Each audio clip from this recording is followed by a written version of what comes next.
Your host for tonight has worked professionally as an entertainer for over 2 decades, with credits in stage, television, and radio as MC, announcer, featured singer, and actor in over 200 stage productions. His most recent production was the two-person dark comedy Vigil, which he performed at Clarksburg's Marsh Street Centre with 91-year-old Canadian actress Araby Lockhart. He'll be performing his Nat King Cole tribute later this month at the Southampton Golf and Country Club as part of Summer Jazz Nights, and then as guest vocalist with the Canadian Big Band at the Southampton Jazz Festival in September. Ladies and gentlemen, please welcome to the stage, Dean Holland.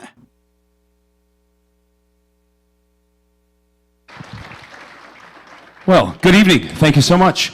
It is a pleasure to be here, and it's a pleasure to welcome you to the second Hawk's Nest presented by the Saugeen Economic Development Corporation and the Bruce Community Futures Development Corporation. Big round of applause, yes. A lot of work. I know I sat and had a lovely dinner with some of the Hawks last night and some of the organizers of this, and it takes a tremendous amount of organization and work. It takes about a year to put all this together. So let's give a big round of applause for all the folks that put this together. And it really is a pleasure for me to be back here again. Last time, of course, we did our first one in Kincardine, and it was nice to be in there, and it's really nice to be in the Walkerton area. I came to you today from, I've been living in Collingwood for about 15 years now, and it's always great to travel in through all of these wonderful small towns in Ontario. So, glad to be back. With that, we will learn a little bit more about the Hawk's Nest. The Hawk's Nest is a Dragon's Den-inspired competition for new and existing businesses in Grey, Bruce, Wellington North, Minto, and the City of Owen Sound to pitch their business ideas in an attempt to secure financial funding from local angel investors that we call the Hawks. This event has been in the planning for over a year, with more than 50 entrepreneurs participating in business plan training sessions. 20 of those made submissions to the Hawk's Nest and completed an interview gaining valuable feedback and business advice. Then 7 finalists were chosen and received expert pitch preparation training while preparing for tonight. Our corporate sponsors for tonight's event are the Municipality of Brockton, Blue Water Angel Investors, Bruce Power, Supreme Cannabis, Town of Minto, TD, and the Municipality of West Grey. Now, let's hear from our first corporate sponsor, the Municipality of Brockton. My name is David Ingalls, and I'm the Mayor of Brockton. We want our communities to be strong, and I think it's really important that we look to improving economic development. It's becoming more of a focus here in Brockton, working with Bruce County as well. So we take any advantage to make sure that we're in the forefront and promoting our community, and the Hawk's Nest project event was a good way for us to do that. Okay, yes, a big round of applause for sure. And now for the excitement that you have all been waiting for. Tonight, the final 7 entrepreneurs will pitch their business ideas to our 6 angel investors, or Hawks as we call them. Each Hawk is committed to invest a minimum of $5,000 on one or more of the entrepreneurs this evening. Now, if you add this up, of course, there's a minimum of $30,000 up for grabs tonight. Plus, you all have a role to play as well. At intermission, you'll have a chance to cast your vote for the People's Choice Award, which will be presented after the Hawks have made their investments. So just before we introduce our Hawks, let's quickly review the rules. Each of tonight's entrepreneurs will be on stage for 8 minutes, 3 minutes to make their pitch and 5 minutes for questions from the Hawks. At the 2.5-minute mark, we'll hear a sound prompt, which will remind the contestants they have 30 seconds left. And then they'll hear this when their time is up. Then it's over to the Hawks for questions. And again, we'll hear our sound prompt at the 4.5-minute mark to remind the Hawks they have 30 seconds left. And then they'll hear this when their time is up. Once we've heard all of the pitches, there will be an intermission to give us a chance to consider the relative merits of each presentation. During intermission, you'll have a chance to vote for the People's Choice Award. During the second half of the show, your votes will be tabulated and the results will be announced after the Hawks have made their investments. Okay, so apparently we're liking that hawk sound, are we? Yeah, we like that. Okay, without further ado, let's get on with our show, and here is our first hawk. Hello, my name is John Fowler. I'm the CEO of the Supreme Cannabis Company and the founder of 7 Acres. We do what we do because we love cannabis. We think that this plant has a lot to offer communities, it has a lot to offer the economy, and a lot to offer individuals. I was introduced to Hawk's Nest through some of the local sponsors, and the second I heard about the event, I was so excited to participate. I was fortunate to bring my entrepreneurial vision from Toronto to Kincardine and just let it grow and evolve here in the community. I'm excited to see what ideas the community has. I always look for two things in investment. It's people and strategy, and people go first on purpose.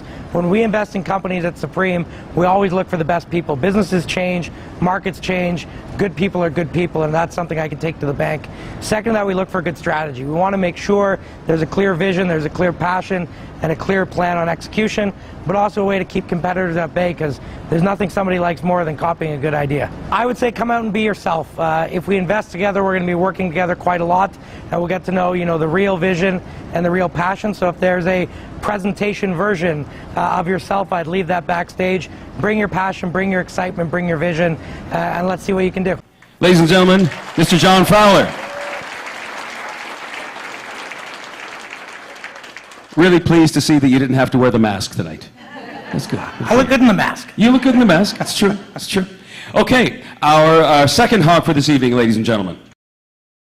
Hi, I'm Sandy Gott, and I'm Executive Vice President and co-owner of Ice River Springs. I'm excited to be back again as a hawk this year. I really enjoyed the program last year.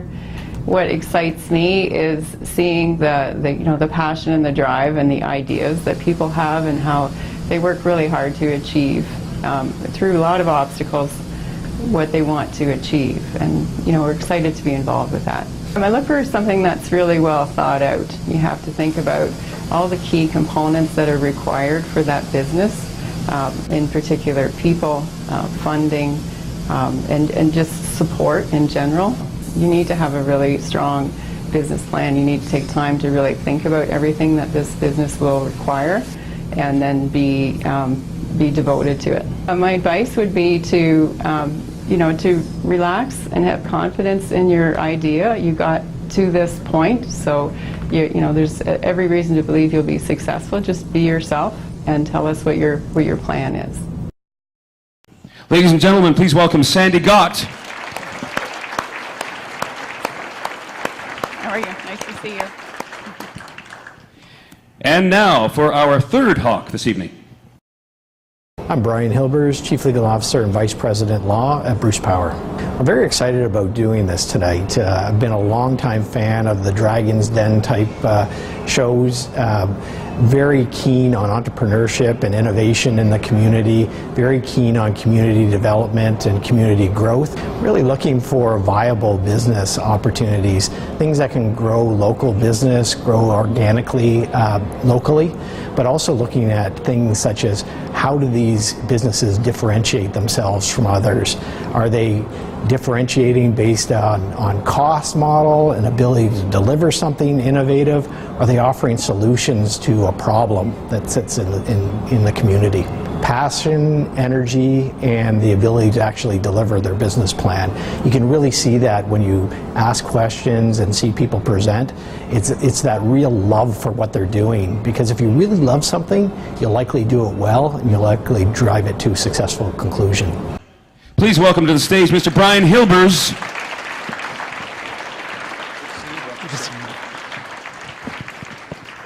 And now, of course, it's time for our fourth hawk. Hi, my name's Joel Coops. I'm one of the owners here at MSW Plastics. We manufacture PVC extrusions, a lot of wall and ceiling panels. We also manufacture some custom extrusions for different companies throughout Canada and in the US. I saw the advertisement come out that they were looking for people. I am a fan of watching Dragon's Den and Shark Tank. I think it's really important that we help new people getting into business. This is a big part of our economy. I'm looking at people who have a clear vision of what they want to do, obviously a solid business plan of where they want to go, and just an understanding of what it takes to grow a business. The key piece of advice, provide a product or service that there is a need. But the second thing is know your costs, know where you want to go, and provide better customer service and customer interaction than your competitors. Okay, please welcome, of course, Mr. Joel Coops. How you doing? Good to see you. And now it is time to welcome our fifth hawk for this evening. Hi, I'm Tony Selecki. I'm the president of Cafremo. We make laboratory stirrers for cosmetics or mining. We make eco-fans that move the warm air around from your wood stove. And we make cooling fans for use on your sailboat or powerboat. I'm back at Hawk's Nest for a second time because I enjoyed the first go-round. I found that looking at other entrepreneurs and them trying to get started fascinates me. And I want to help. I want to be involved. It's a great learning opportunity both ways. What are we looking for this year?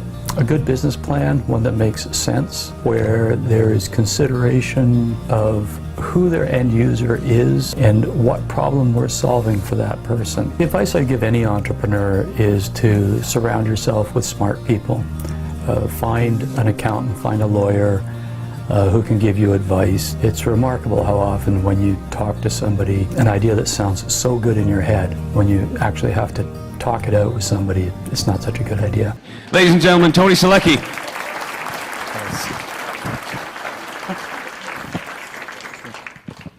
And now, of course, it is time for our sixth and final hawk this evening. Hi, I'm Susan Wright, and I'm the proud owner of Amazing Assets Lingerie in Walkerton. Having entrepreneurs fill up downtowns and strike out on their own and start up businesses is really important to me, and I think it's important to the downtown core of lots of small municipalities in our area. So what I'm looking for in a contestant is someone who's passionate about their idea, someone who believes in what they're doing, because that's half the battle, someone who's prepared, someone who's done their homework, checked out the niche or the viability of what they want to do, and really has made good choices as far as learning about customer service and learning how business works. Advice that I would give to the contestants is to be passionate about what you're doing, to prove to all of the hawks that you've done your homework and that you're in control of what you want to do and your path in life. Ladies and gentlemen, Susan Wright.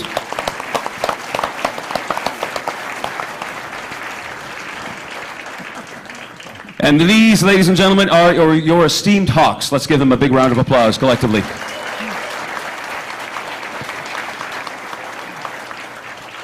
So how are we all doing this evening? Good? Great. Good. You look fantastic. You all look great. Just a couple of quick questions. Anybody can jump in. What are you most excited about this evening? Anybody? The ideas, they range, the wide range of ideas that we're seeing is pretty impressive. There's opportunity to be had in so many different places. I am looking forward to see how we're going to turn those opportunities into real life. Okay. Maybe warnings for anybody who's starting a business. Something maybe that just a general piece of advice that you could give. Anyone? I think for me it's having a lot of commitment to what they're doing. Anyone who in the room who started a business, and certainly speaking to the folks on the panel here, it's challenging. It's rewarding when you succeed, but usually they say, it's darkest before the dawn. You ought to really keep moving. So whoever succeeds here, that's just step one. Great. Okay, super. Well, once again, let's give a big round of applause. Thank these people for all being here this evening. Now, just before we introduce you to the 7 entrepreneurs, let's now hear from our second corporate sponsor, and that being Blue Water Angel Investor Group. Hi, my name is Alex Hector. I'm with the Blue Water Angel Investment Group here in Grey and Bruce. Our mission is to help with economic prosperity in our region through investing in and mentoring businesses that are based in Grey and Bruce. We're a little different than some other angel investment groups in that it's not just about the investment. It really is about economic prosperity, job creation. Blue Water Angel Investors supports entrepreneurship throughout our region, and we are proud to be sponsors of this year's Hawk's Nest. Okay. Well, we've met our hawks, and now it is time to meet our entrepreneurs. Ladies and gentlemen, let's meet your first entrepreneur. So my name is Michelle Baumann, and I'm the program director at Growing Abilities. We're a nonprofit organization that supports adults with special needs. So Growing Abilities is a day program, and our goal is to have people with special needs who are adults come in and sort of work on their vocabulary skills, on their life skills, have really meaningful experiences. We want them to thrive in their lives. We want them to get out in their community. We want them to have volunteer opportunities. We want them to create friendships. We want them to use their skills and grow their skills. And so that's why we came up with the name Growing Abilities, because our goal is to help them grow. What I'm hoping for is that the Hawks Nest will see, that they're investing in equal opportunities here for people, that they're investing in relationships. And so what I would like is to have some funding for things like our gross motor skill program, for new kitchen equipment, trips that are going to be, accessible to everybody. We're just looking for some funding for, an accessible vehicle, accessible spaces, that kind of thing. Please welcome to the stage, Michelle Baumann.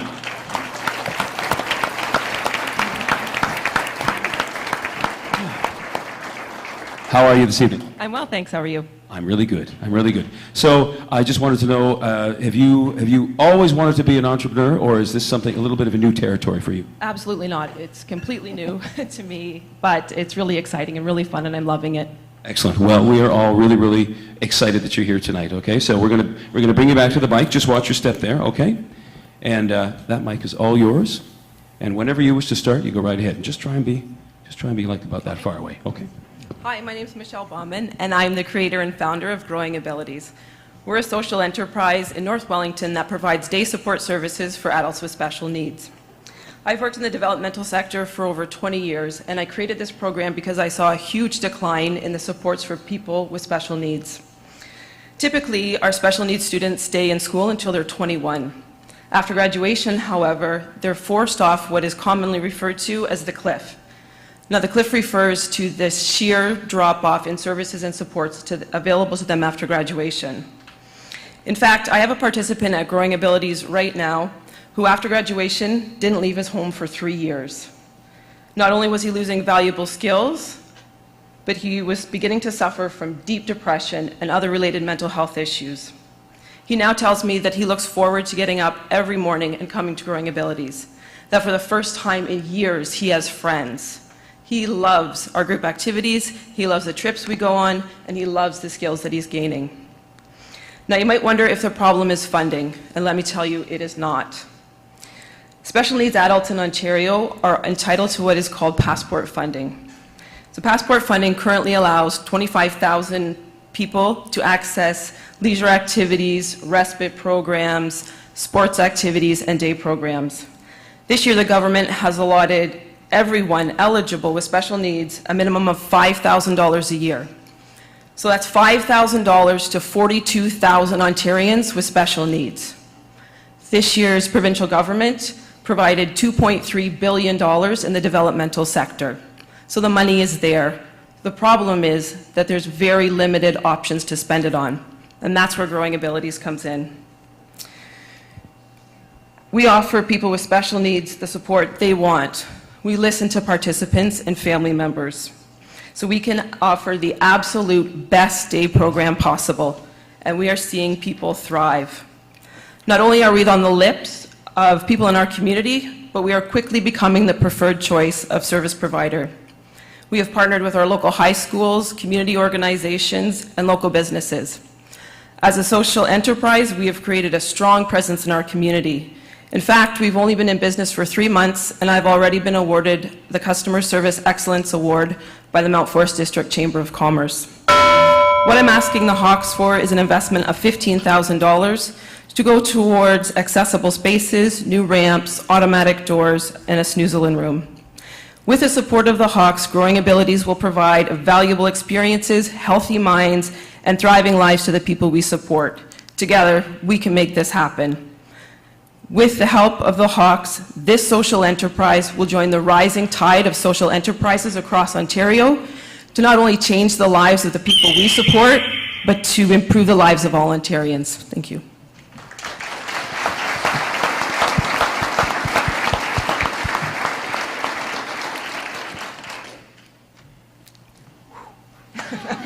Great job. Okay, so now it's time for our Hawks. Our Hawks have 5 minutes to ask questions.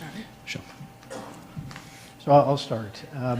So if funding's not a problem, what is the biggest challenge for your operations at this point? At this point, it's getting the word out there that families don't have to sort of send their money straight over to community living. There's that perception there that as soon as they get funding, that community living will take it and take over and sort of, provide the services for them. But they don't know or aren't aware that there's other options now, that there's private day programs that are offering all kinds of things that community living can no longer offer. So you're looking for some funding from the Hawks in the amount of $15,000 for what I would term things that are very important, such as ramps, etc. Do you have sufficient funding to get that word out to either in media or somewhere else? Yeah, so right now we have an interview that runs almost constantly on our local radio station to try to get that word out. We're on Facebook, and it seems at the end of the day that this business is word of mouth. It's referral. We're investing in relationships, so it's just getting that trust built up.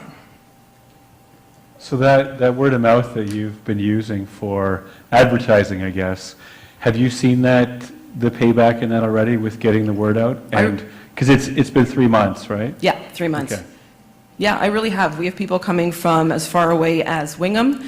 And last night I was just invited to sit at a roundtable conference for Mount Forest because I qualified as a community leader. So it's nice that we're out there in the community. We're a strong presence. And how many of the individuals with funding live, sufficiently close to where your business is? So it's hard to get the actual demographic just because it's people have to identify themselves as having a disability.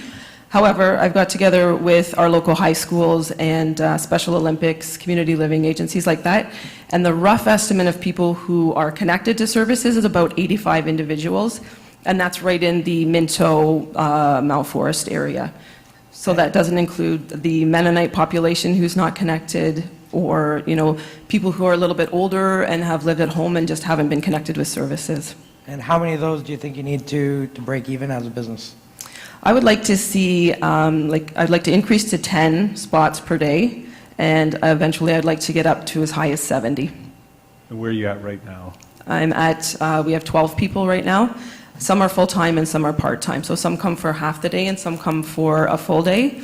So there's limited funding, so people can't often afford 5 days a week, so it's just sort of filling those spots. That's right. Do you have space for 70, or would that mean more facilities? Yeah, right now we have 2,700 square feet. We're moving to a building that's completely accessible. So yeah, we have lots of room, and as we grow, then we're going to look at purchasing a building. So you're seeing the accessibility issue as being a big barrier for getting the remainder of the 85 and beyond. Yeah, it is a barrier. I mean, we have kids from the high school coming.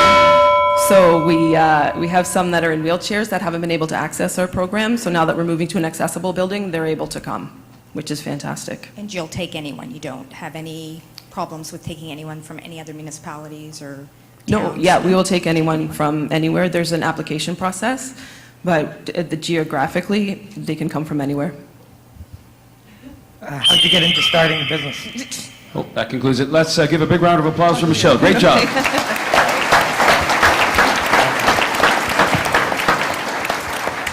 Okay, so that's how it works. They have 3 minutes, of course, to do their pitch, and they get that reminder at the 2.5-minute mark, and then the Hawks, of course, have 5 minutes to ask questions.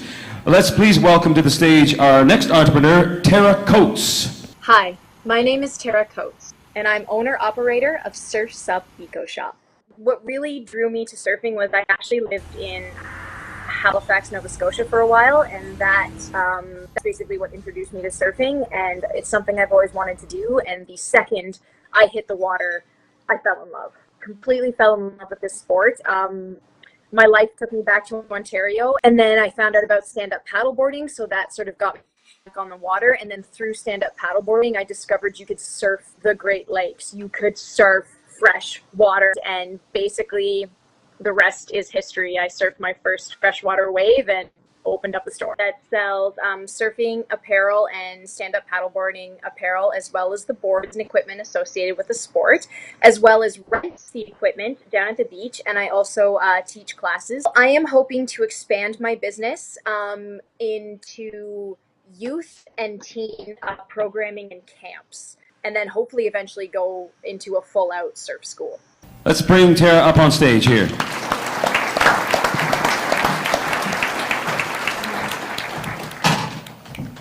How are you this evening? I'm good. I'm great, actually. Great. Yes. Great. Well, you look great, and you sounded great backstage. You were all excited. Where's home for you? Home is actually in Lucknow. Lucknow. Right. How long has that been home for you? That has been home for the past 3 years. Well, it sounded very exciting what I was listening to on the display there. So I would love to. I think I would love to learn how to surf. Yes, my kids would be very impressed if I learned how to surf. Okay, so whenever you're ready, right there, and we're going to just try and keep you about that far away from the mic. Okay, once. Perfect. It's good. Okay. Thank you. Okay. Perfect. Good evening, Hawks. My name is Tara Coates, and I am owner-operator of Surf's Up Eco Shop. In Ontario, our children and our youth populations are at risk, psychologically and physically. 1 in 5 children will suffer from a mental health challenge, and 1/3 of our youth population is overweight. A recent study in Bruce and Grey counties corroborated these statistics. Surfing is a time-tested sport and industry that has proven mental, physical, and emotional benefits.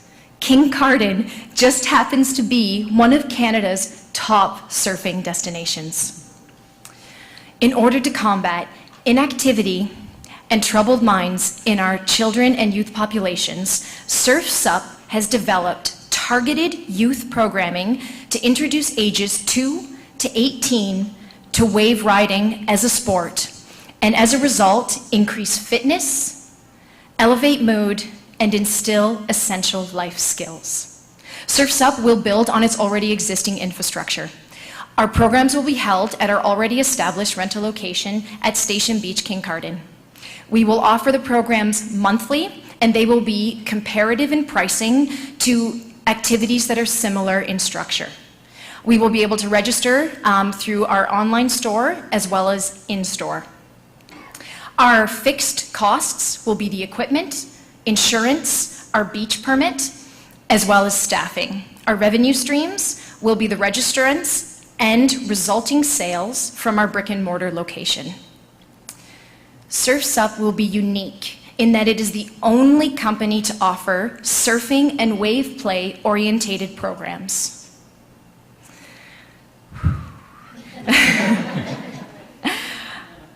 One thing that's really, really great is that the demand for these types of programs are on the rise because surfing will be an official Olympic sport in 2020. Australia recently launched the Surf Groms program, and they saw exceptional results. Their numbers doubled in the second year of operation, which resulted in $3.8 million in revenue.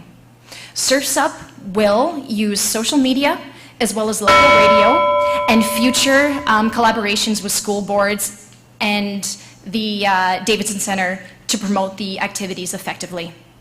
In order to launch this program effectively, Surf's Up requires $5,000 to $10,000 investment to help us purchase child and youth-sized equipment, safety equipment, consumables, as well as market, advertise, and really promote the Stoke effectively. So Hawks, I'm asking you if you're ready to help young feet find their way in life, catch their wave, and ride it into shore. Okay, thank you, Tara.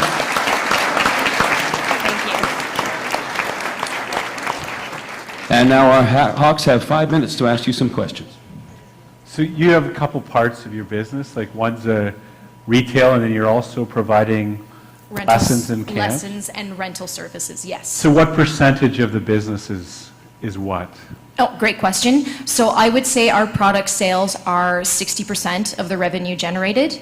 Our rentals come in at about 20%, and then the lessons are coming in at 20%, especially actually in the surfing area. With a $5,000 to $10,000 investment, what do you project in terms of the growth of that 20% of your business? How much can that move you forward? It will be, well, it'll allow, as opposed to purchasing the equipment and having to have that year in order to pay for the equipment, it'll allow me to show profits right away as that equipment will be funded. With the rental fleet, we were able to pay off the rental fleet last year, so this year, when I re-rent and do the lessons on the boards, I'll actually project significantly higher profits. So it just gives me an extra year to really start to grow the programming and show profitability. Have you already contacted the schools and the Davidson Center to see if they're open willing to this? Yes. I have not yet. That is pretty much priority. Did you have last summer issues where everything was rented out and that told you needed more rental inventory? Absolutely. Well, luckily I have 2 vans going, so I actually did have an instance where I had to bring the second van to the beach and then continue to rent out boards, which is great, which I was pretty happy about. So how seasonal is your business? What's the time span that you're open and closed? So I'm almost a year into being open for 12 months. That will be July 1st. Obviously, there's a big spike in the summer. I'm happy to report that it didn't lower too much for the remaining months up until Christmas. After Christmas, it definitely fell off for a few months, but it picked back up end of March, which I was happy to see. And you mentioned, getting safety equipment, insurance, and that. Yes. What's the risk taking kids out into the lake? To be honest, I have a long-standing history as being a camp counselor and as well as a kayak and sprint canoe coach for youth. So the risk isn't that high. If you know the lake, if you know how to forecast, if you know how to teach children how to be safe and how to interact with the water safely and when to go in and when to go out and what's dangerous and what's not, the risks are minimized. There's also life jackets. So I'm going to be minimizing that risk at every opportunity. I'm also, myself and any staff that will be helping me with this program will be minimum Bronze Cross certified, as well as first aid. Are you focused on children, or do you have rentals from adults as well? Oh yes, Yeah. Rentals for adults is what I did last year predominantly. I definitely had some family followings, especially with our sunset paddles, and we had a lot of kids coming in, I would say age 5 to 12. We had a lot of that, and then a really high teen to early 20s population for the sunset as well, because they're back from school and there's not much else to do. What are kids doing today that they're going to not do so they can come surfing with you? What's your competition for their time and money? Great question. So the competition is definitely the camps that are already established. So we're looking at Camp Kintail and the Kincardine Summer Day Camp, which can offer those full day programs, which this summer I will not be able to do. So my competition would be them, but I made sure that I placed my programs to be after work, so children can still attend them, especially if they have working parents. And I'll probably be competing against soccer, things of that nature. How have your sales and rentals been trending so far? Because we're getting very close to summer vacation and Yes. school being done. So have you seen an uptick in traffic, like whether it's through your website or phone? Absolutely. Sales have definitely gone up. Sorry, yes, we started rentals kind of in the last 2 weeks, and I've had a lot of people contact me about sunset and things of that nature. Perfect. Any more questions, Hawks? We're all good? Okay. Oh, right, that wasn't the finish, sorry.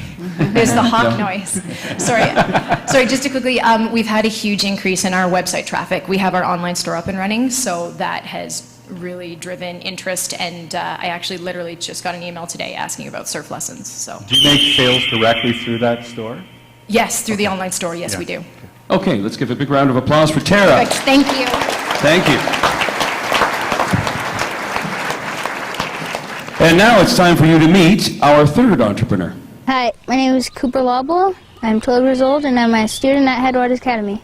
I've lived in Toronto before and I have a chicken coop here at my school. that me and my business partner Josh started because we wanted chickens because we went to a small farm and they had chickens. So we decided to we came up with the idea of putting these in people's backyards. What we do is we make chicken coops, not as big as the one behind me, for people living in the GTA, which it comes with everything you need to start your chicken coop, including a chicken coop, an outdoor run, and 3 chickens. Chickens are easier alternative to dogs. They produce fresh eggs every day, and they're really good pets. I'm looking to get 1 tuition for Headwaters Academy so that a boy I know can enroll here and have the experience with chickens that I do. Please welcome to the stage Cooper Loblaw.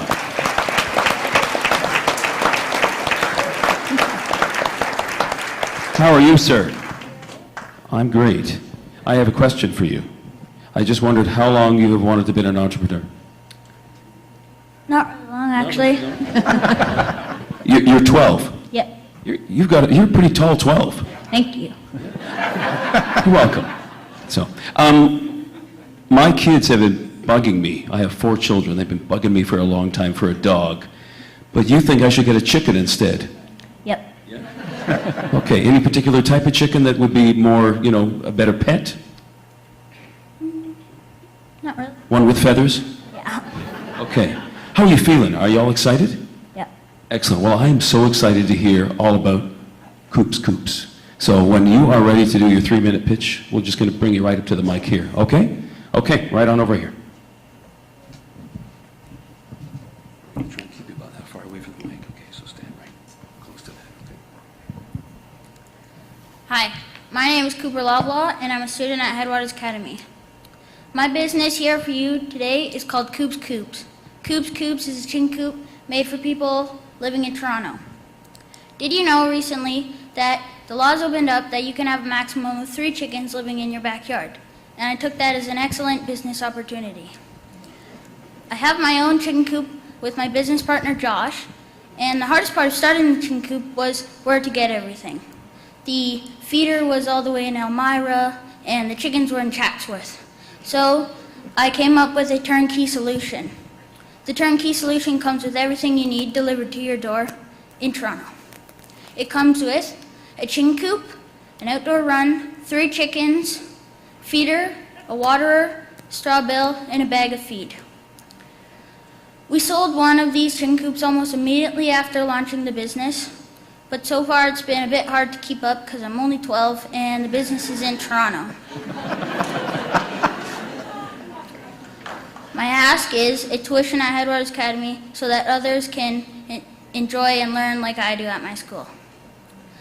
I know a boy who visited our school for 2 days, and he loved it, but his family can't quite enroll him.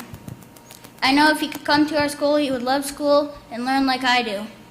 When I went to public school, they made me feel dumb, and the teachers taught the subjects and not the children. My conclusion is, I want to sell my business to you so that we can both support the dreams of others at Headwaters.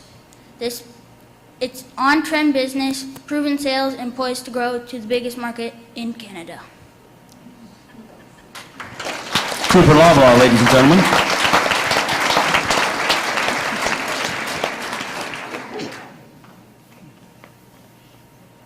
So Cooper, just take us through the deal here. So how does somebody find you? How do they pay you, and how do they get the coop to Toronto? We deliver it right to your door. Each coop sells for $1,700. They're Mennonite made here in Ontario. And how we sold these is word of mouth. People saw them. It was parked at our school for 3 days, and people saw them and wanted one in their backyard. Thank you. Are you planning on doing any other advertising? And by the way, I have to say this, I like the name. My last name is Coops, except with a K, so we're close. So are you planning on doing any other advertising? Not really, actually. Do you have a backlog of orders right now as we speak? Yes. How many? 2. 2? That's good. It's like $3,400. Yeah. When will you ship those two? As soon as I can. Do you have give me a date? 2 weeks. Okay.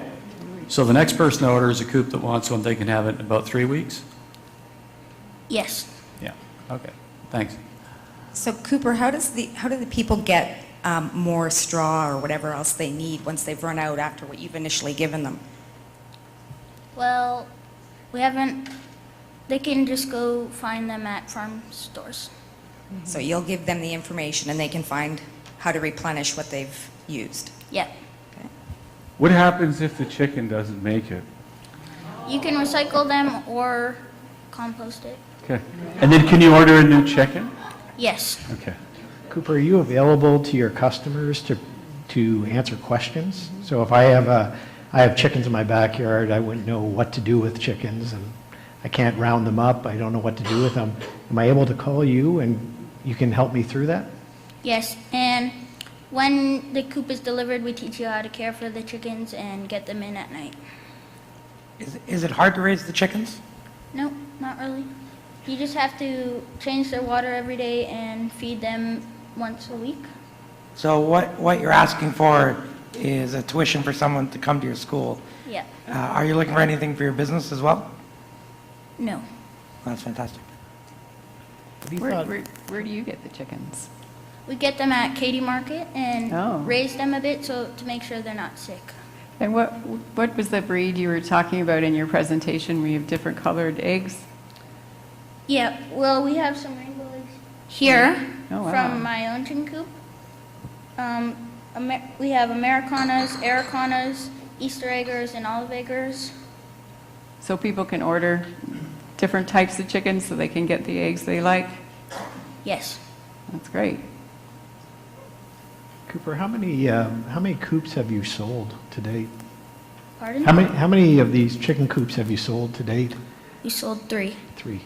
Congratulations. Thank you. So I live in Toronto, and when you're wildly successful and all my neighbors have chicken coops, is that going to bother me at all? Hopefully not. In your paperwork, Cooper, there's all the wards that allow chickens. And I don't know if you know that the Toronto Star has been doing an article on, or a series of articles on backyard chicken coops. And there's one in particular that they had a 14 square foot yard for the chickens. And the bylaw has now increased to 20. Is that going to be a problem with your chicken run and the size of the coops that you provide? Nope.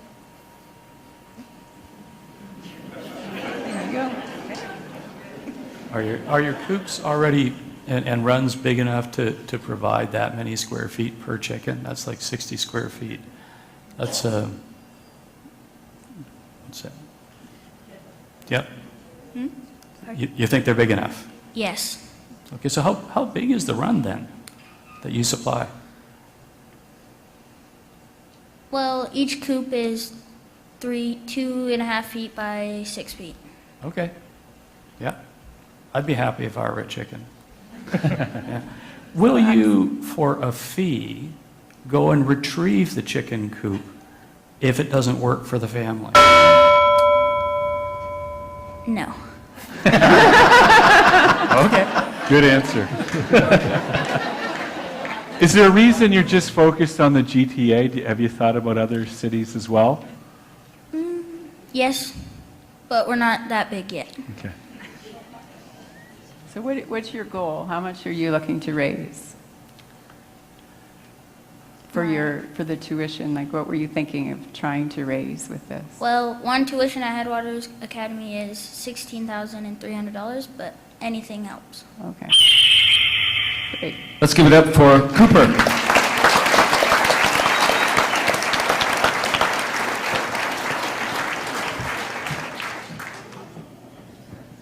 I cannot wipe this smile off my face. Okay, it is now time to meet our 4th entrepreneur this evening. Hi, I'm Sherry Lynn McRobb. I'm a nurse who owns Family Home Healthcare Centre, located in Palmerston, Ontario. It is a store that provides a wide range of mobility and medical products, along with sales, service, and rentals, including Bruno stairlifts that we install ourselves. I knew there was a need in this area, especially in regards to people needing mobility aids, because there was nowhere really close by. So I knew just from working as a nurse that we needed quite a few services to be provided, which we can offer through our store. I'm actually hoping to provide the assistive device program, which is through the government. The customer can come in and purchase a walker or a wheelchair, and they only have to put down 25%, and then the government pays the rest. But as the business owner, it takes up to 6 to 8 months to actually receive the payment. I've already invested $20,000, but I need at least $30,000 put into the account so that I can apply for the assistive device program and then provide the service and products that are needed. Please welcome to the stage Sherry Lynn McRobb.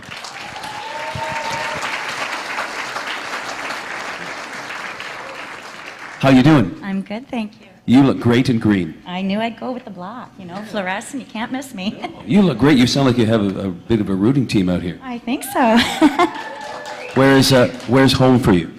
Between Mount Forest and Hairston. Fabulous. And how long has this idea been brewing inside you? We've been open for about 1.5 years, and then I've had a lot of customers asking if we are ADP vendors, which we're not yet, so I know it will increase the business. Fabulous. Well, we're really happy you're here. So as soon as you are ready to start your pitch, you can go on over and just try and be about that far away. Okay. Hi. Anyway, I am Sherry Lynn McRobb, and I'm happy to be here and just saying hi to everyone, and thanks for all coming out here. I am looking into the assistive device program, and it's actually a government-run program where the customer only has to pay the 25% down on a product, as long as it's an ADP product, which can be your scooters, your walkers, wheelchairs, power chairs, and it keeps increasing of what is needed. So what happens, they just have to pay me the 25%, and then I have to wait for the government to pay the rest.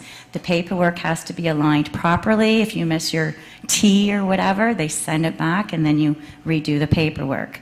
Our store has so much that we are able to do for our community. I've been asked to speak to many events to do with diabetes, foot care, nursing foot care, so everything in line with our products.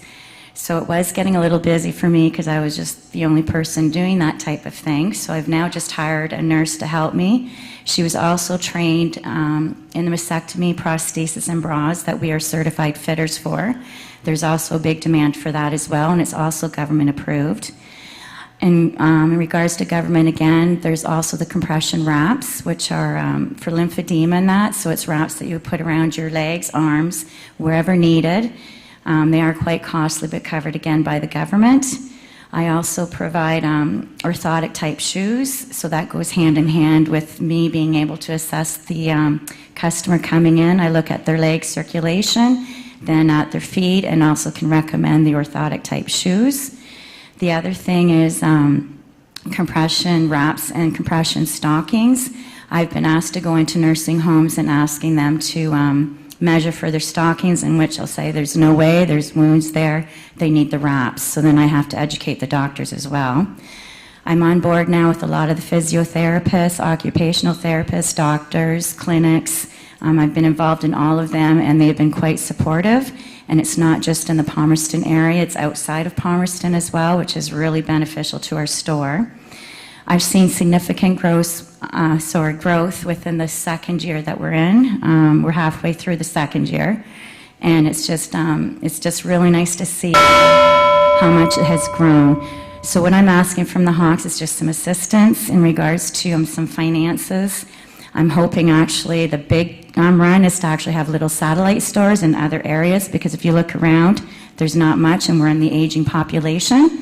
And so it's just going to increase. By 2032, they say that there's going to be 1 in 5 being the elderly. So it's definitely a good store that I've invested in, along with my husband, who's been helping me, but he's working full time. And thank you.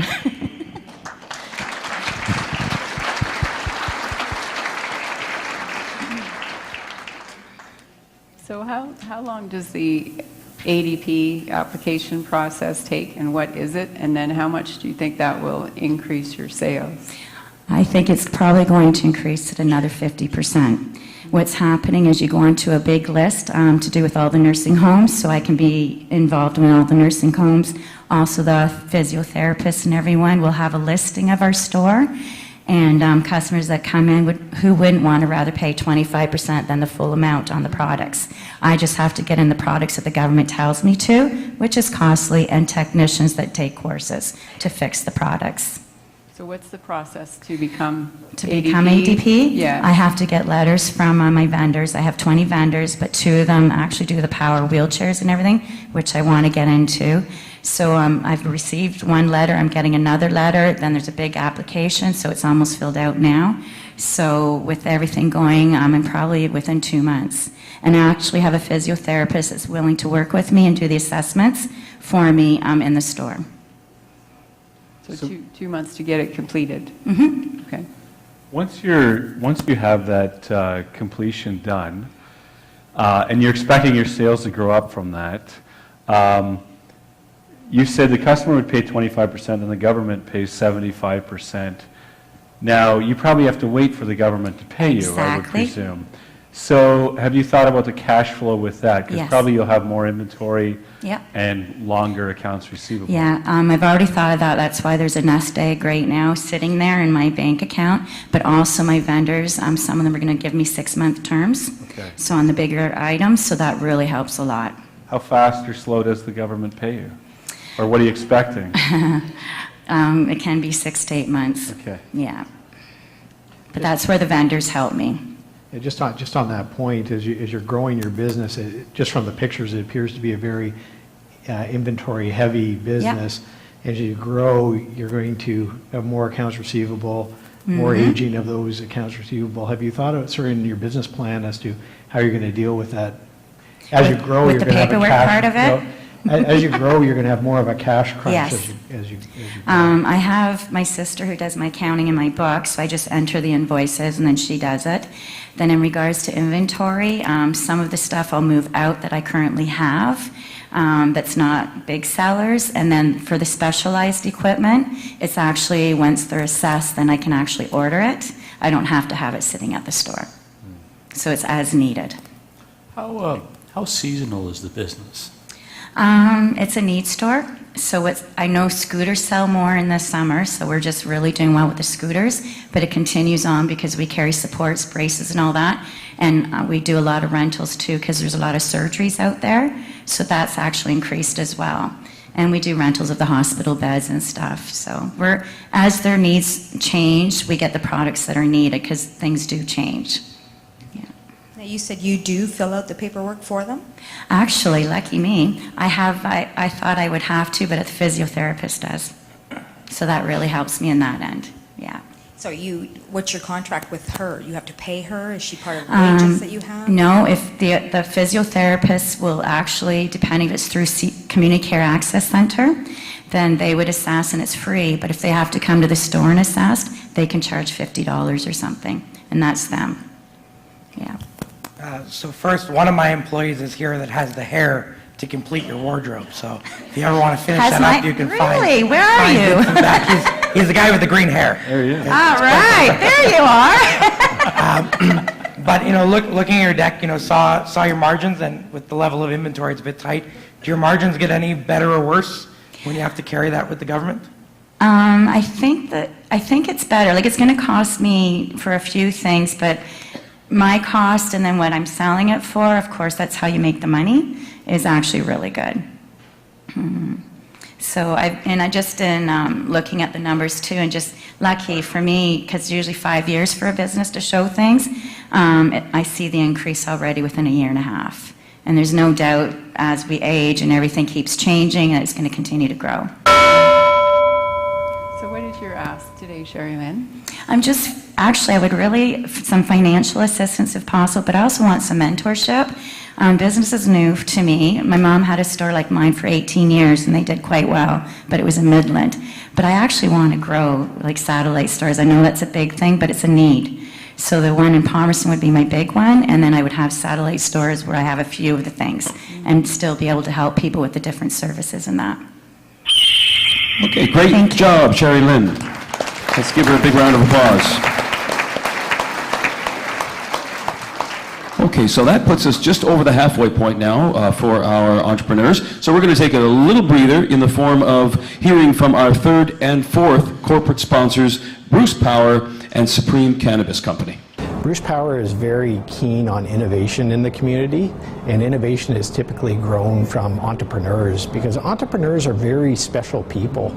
They tend to be the engine for growth in a community, but they're also tenacious, driven, passionate, innovative. These are the people that are going to drive economic development in Grey and Bruce County and elsewhere. And to have the opportunity to be involved with people like this, these passionate people, is a huge opportunity for both our company and for the community itself. Hello, my name is John Fowler. I'm the CEO of the Supreme Cannabis Company and the founder of 7 Acres. So we really feel that Kincardine sponsored 7 Acres when we came to town, helped out building our entrepreneurial vision, and one of our values as a company is community. And that means a commitment to giving back and helping out where we can. And the opportunity to sponsor such a great local event is in our DNA, and it was a no-brainer for us to move forward.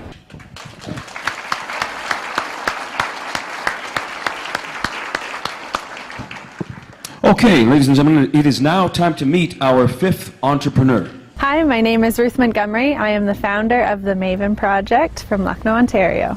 Through the loneliness of my own entrepreneurship, I realized that there are a lot of women out there that are also feeling it, and the lack of community with other business owners or people just looking for a more fulfilled life. It can be very isolating, even though we're very connected through technology these days. So the Maven Project is personal development workshops and retreats, as well as Camp Maven, all about finding your passion to live a fulfilled life through the balance of creativity and creating community. So with the Hawk's Nest competition, I am looking to receive $10,000 to help support my business by allowing me to hire someone to help with the social media marketing and some of the logistics of behind the scenes, so that I can continue to focus on building the relationships with the speakers and sponsors that I need to create the level of events that I want to create in this area. Please welcome to the stage Ruth Montgomery.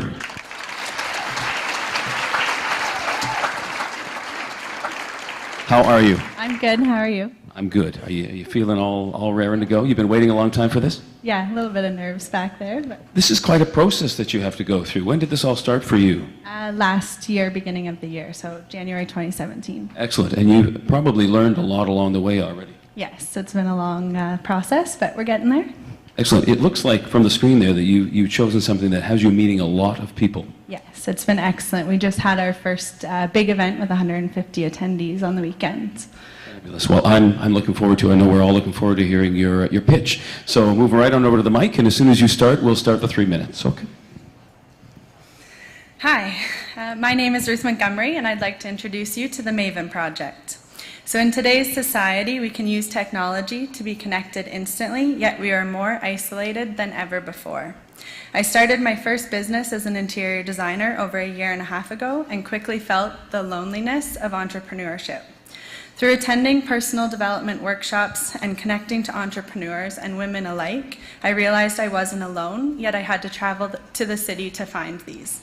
For women who are looking to live a more fulfilled life, the Maven Project offers a comprehensive set of events, including workshops, retreats, and most recently, Camp Maven. Each event showcases local mavens and invites you to reignite your passions, increase your self-confidence, and connect you to other like-minded women. Since starting in the beginning of 2017, I have hosted 4 one-day workshops, 1 retreat, and just last weekend was the first Camp Maven. I had 150 attendees join me and my amazing group of volunteers for a 2-night, 3-day camp experience at Camp Kintail. We had people from all over Ontario and even from Quebec. When I launched Camp Maven in January, it went viral, reaching 137,000 people in 72 hours through Facebook. It sold out in less than 12 hours. So due to the obvious interest and the need, the second Camp Maven will be taking place in August of this year, with the third Camp Maven happening in Australia in October. There are lots of yoga and meditation retreats around, but Camp Maven is one of the first weekend getaways that incorporates adventure. It stems from the idea that when we were kids, we did things simply because we loved them, and then as we get older, we kind of lose touch with that sense of fun. Camp Maven offers the chance to be a kid again and rediscover yourself at a whole new level. Each event showcases local mavens or experts in their field with the idea that we have so many incredible businesses locally that have so many amazing offers.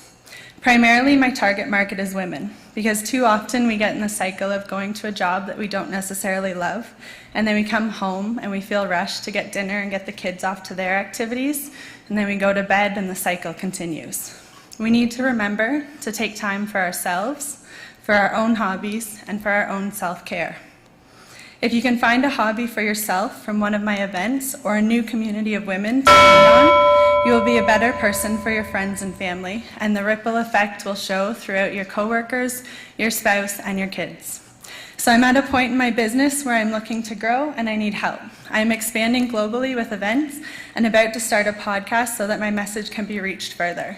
I'm looking for a grant of $10,000 in order to hire someone to assist with growing the business through social media, as well as the logistics of behind the scenes.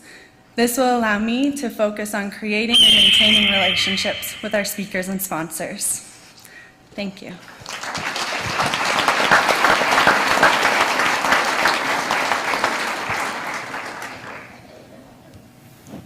So I love the idea. I think it's a fabulous idea.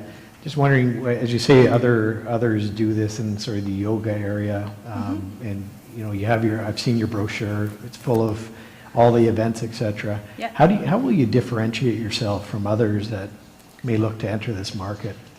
I think because we offer the idea of connection with our speakers and our attendees, and the idea that there's no hierarchy system, we all can learn from each other at the same level, and that I ask the speakers to come from a point of vulnerability and share their trials and tribulations so that people attending the event realize that none of us got to the level that we're at smoothly, and so that we're all more alike than we are different. And I think that connection of vulnerability is what really sets us apart. So if I can go one more question. Yeah. So a $10,000 grant to get some help, which I think is a great idea. I'm assuming that's for a one-year period. Have you thought about, as you're trying to grow that, what does year 2, year 3, year 5 look like? Hopefully the business will be self-sustaining, that will be able to bring in someone and then pay for it through the business. But just to get started, like our event last weekend went viral, so we have another one in August. In the rush of it all, we got a lot of interest, but we still have some tickets available, and just trying to orchestrate that event and sell the next one is too much. So bringing in someone that can help and just kind of relieve some of that workload behind the scenes. So yes, hopefully it will self-sustain itself eventually. Okay, I've got to ask. Yeah, you go ahead. Why Australia? So I did my Masters of Design Futures in Australia, and I also worked for Disney Cruise Lines in the Bahamas, so I have a lot of friends that are in kind of that realm and love to travel, and there's a beautiful facility outside of Brisbane that we've secured, so hoping to pull in some local volunteers through all of my connections with traveling. So congratulations on your first event. Thank you. Looked like a lot of fun. Yeah. As a business, how did that work for you? Did you make any money on that event? You know, were you happy with how it went? Yes, happy with how it went. There was a lot of expenses for the first one that will offset with the second one. So I'll have a better idea after the August camp is over. Assuming it sells out, we have done very well with it then. We've had a good margin, but there are a lot of little details that I added this year to keep it at the level that I wanted, and I was really conscious of the ticket price this year, keeping it low so that people in this area could justify coming.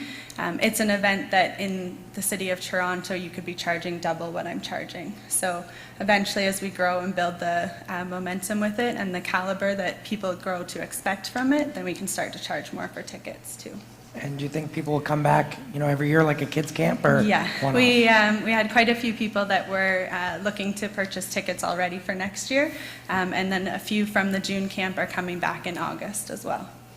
So how does the camp work? Do you rent space? I read something about 12 people per cabin. Yeah. Yeah. So we rented Camp Kintail just outside of Goderich for this one. So this end August is Camp Kintail. They have a high ropes course. They're right on Lake Huron.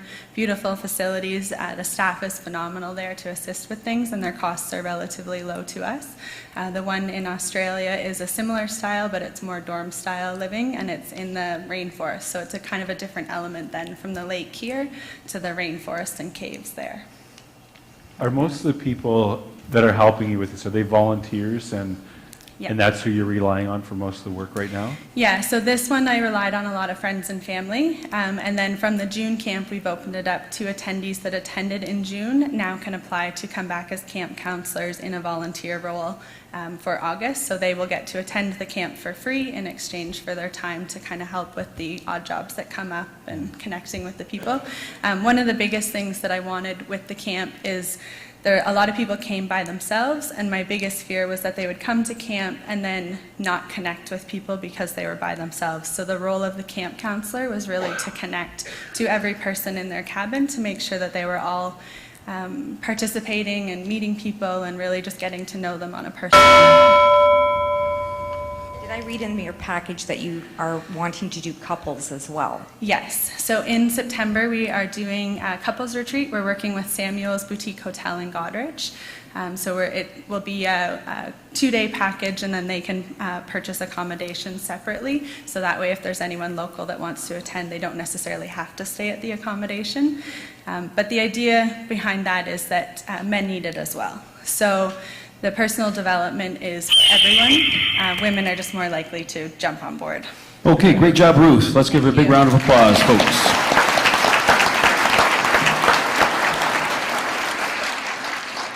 And ladies and gentlemen, it is now time to meet our 6th entrepreneur this evening.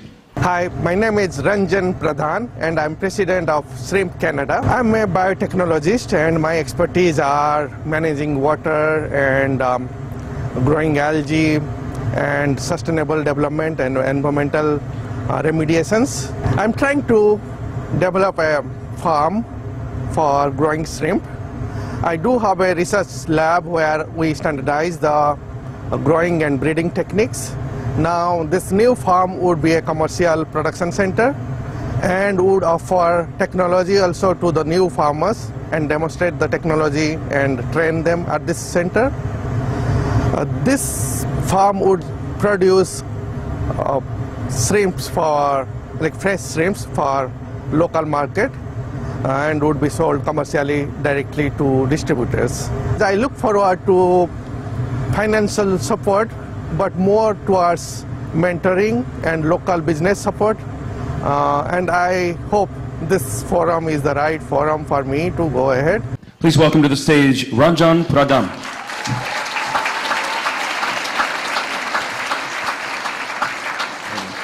How are you, sir? I'm good, thank you. Are you really good? Yep, feeling good. You looked very calm backstage when we were talking. I'm delighted to be here, and thanks for the opportunity.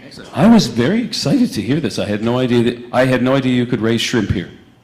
Yeah, it's possible now, yeah. So, well, I'm very excited to hear it. I know we're all excited. And so if you are ready to start your pitch, we can get you right back to the mic there. And then as soon as you start, we'll start the 3 minutes. Okay? Sure. Great. Okay.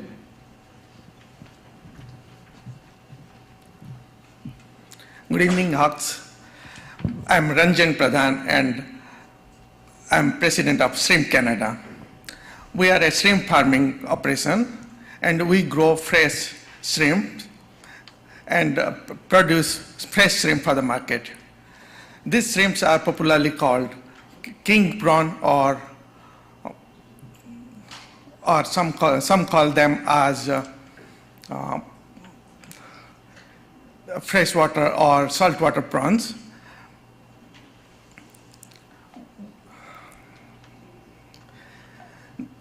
The shrimps that we produce are usually found in coastal water in tropical climate, but we still grow them here in Ontario with advanced technologies that we adopted with improved super intensive technologies. Do you know why we need to grow this shrimp here in Ontario? The answer is because of our concerns for food safety and the sustainable food production system we rely on. Now the question is, how would we make it feasible to grow them in Ontario? And the answer is the technology that is involved. If we look at the farming sector as a livelihood, we progressed with similar tools for thousands of years and slowly improved the technique and grew very intensive farming with advanced seed varieties and power tools. This made us possible to grow and produce better products even in unfamiliar territories, and the farming has moved to huge greenhouse and into vertical farming. Similarly, aquaculture or fish farming has advanced in technologies, and it's becoming possible to grow very high density fish at farms. Every other fish we eat today comes from farms. So shrimp farming is catching up very fast, and we have standardized this technique and are progressing ahead to establish a commercial shrimp farm in Palmerston. We are looking for support to include a solar heating system to reduce our operation cost at our commercial operation, and that would reduce our carbon footprint and facilitate other new farmers to adopt the technology as the operation cost reduces. Thank you.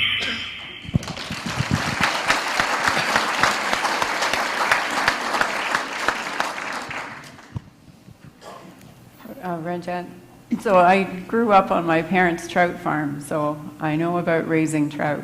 I know nothing about raising shrimp. So what I read from your brief was it's an enclosed system. Yeah. So how do you have biofilters, or how do you manage the water quality in that process? Yes, that was the major technique of growing. This is closed recirculation system. So all the water is treated back to the original quality like ocean water and reintroduced into the system. So there would be more or less zero discharge and a fully controlled system. Okay. So do you use biofilters or UV systems, or? Yes, it includes a battery of biofilters for each different stages. We use different bacterial population, and in the end, return and sterilized and returned to the tank. So how many tanks are you going to put in this building?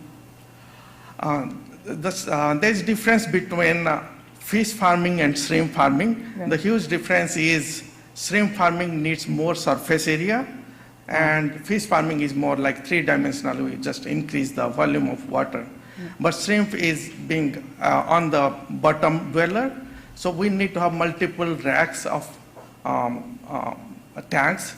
So it's more like vertical farming. So we have multiple trays of shrimp tanks, and the water are circulated back into a collection system and treated collectively and returned back to those systems. And you already have quite a bit of funding for this? I was reading. Yes, we started this in 2016 and continuously operated about 3 to 4 batches, actually 4 batches of operations, and did all the trials to standardize the techniques. And we reached to the level of survival and the density that we needed to make a business model out of it. So we did that, yeah. So you mentioned in your write-up as well that you have some potential customers. Have you secured any contract, like who's going to buy the shrimp? There, I think you mentioned a couple of stores, but have you secured or have some kind of letter of intent from them? Yes, one of those distributor, because distributors are more accessible to accept it, they readily agreed. And even I followed up with some distributors in Toronto. They all are ready, but the problem is with volumes and consistency. So without a commercial facility, we would not reach that production. Right now I have a trial facility at Guelph, which does not produce that quantity, but I never had an issue with the batches that I did to sell them out. I readily could sell them whatever I produced. So when are you hoping to be in commercial production? By 2019, in 2019 actually we would have about full capacity production, because we are trying to build a facility in Palmerston, and the building itself is, I'm hoping to take some time, not the technology part. I'm not a builder per se, but so that's one of the barriers for progressing fast. When you do get your shrimp to market, what's the price going to be versus, the imported ones that you see at the grocery store? There is no availability of fresh shrimp in the market, and all that is available are frozen shrimp. So there is no price comparison, but the distributors do sometimes import fresh shrimp, and they sell at a rate of like $20 to $25 a pound, and they are committing to buy from us at about $15 per pound. And I didn't hear before, how much are you looking for the solar heater? I'm looking to raise around $25,000 to install this solar module into the system, because with that each dollar I get for this can be matched with some government subsidies or grants as a green initiative, and make up to $50,000 to make a significant difference into my utility bills. And do you have the rest of the money you need for the commercial farm? Yes, this would be an additionality, because I have to have a backup of heating system anyway. So any solar investments are an additional investment to the project. Okay, great job, Ranjan. Thank you very much. Let's give him another round of applause. Good work. Okay, and with that, it is time to meet our seventh and final entrepreneur for tonight. My name is Jesse Top. I'm the owner-operator of Top Performance Fitness in Port Elgin, Ontario. Here at Top Performance Fitness, we offer many different varieties of fitness. We have personal training, one-on-one training, small group training, martial arts training for youth age 4 to adults age 80. I got involved in martial arts at a young age. It helped me through a lot of tough times in my life, as well did physical fitness. I kind of got out of it for a few years. I went through a rough patch myself, found fitness, found martial arts again, changed my life around, and I've been teaching and trying to better myself and those around me ever since. Before I had the full business up and running, I was working with Business to Bruce, and I asked them as I was leaving, and I said, what would be the next program you'd recommend for me? And they all recommended Hawk's Nest, and I'm glad I got involved. It's made me, it's put me in some uncomfortable situations, and I'm starting to get more comfortable in them, so I'm grateful for that. I'm pretty much tapped out of space, and I have some space available to me in the Maple Square Mall in Port Elgin. I'm going to ask the Hawks today for a $5,000 grant to help me fix it up, and $5,000 to help me sponsor 5 youth of the Port Elgin community. Okay, please welcome Jesse Top.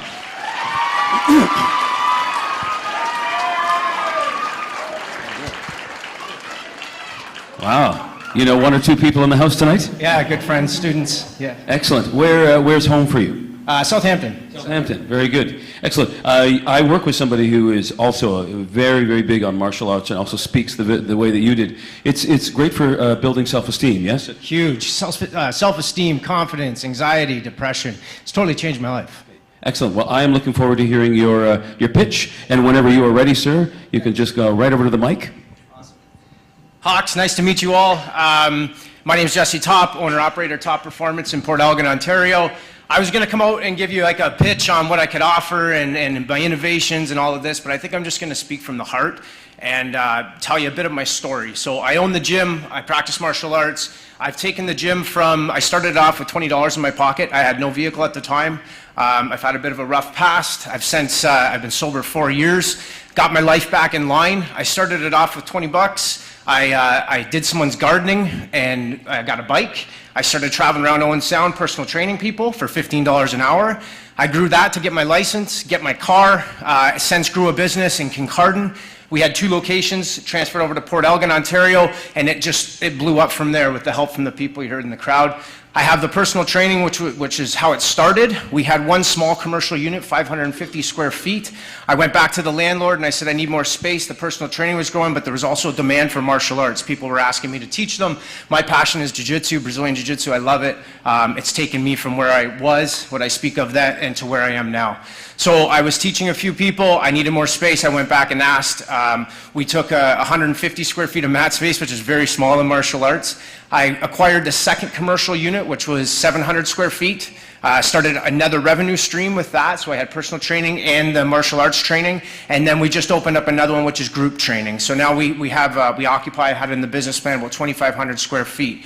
What I want to do is I'm out of space. My classes are full.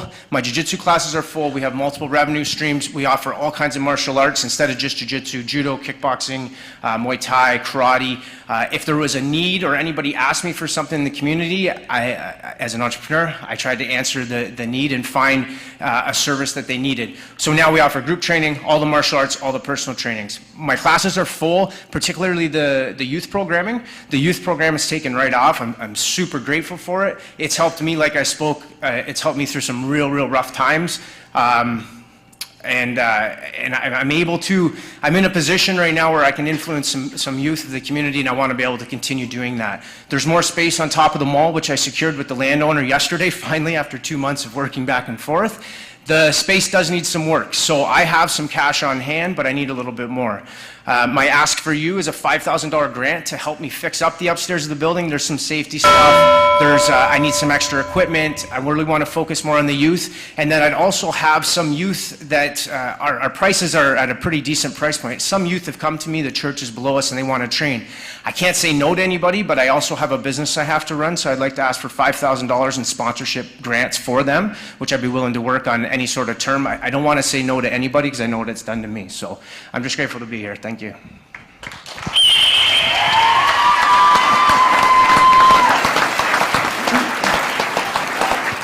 Oh, questions? You're quite an impressive person. Very charismatic. You hold yourself very well. I imagine you're a great trainer. Thank you. As you grow the business, who comes in and helps you, or are you doing this all yourself? No, I can't do this all myself. I tried that; it didn't work. No, I'm fortunate. I have an awesome fiance, and her family backs me up. She kind of runs the front end of the business. She also works at Bruce Power, but I've also had.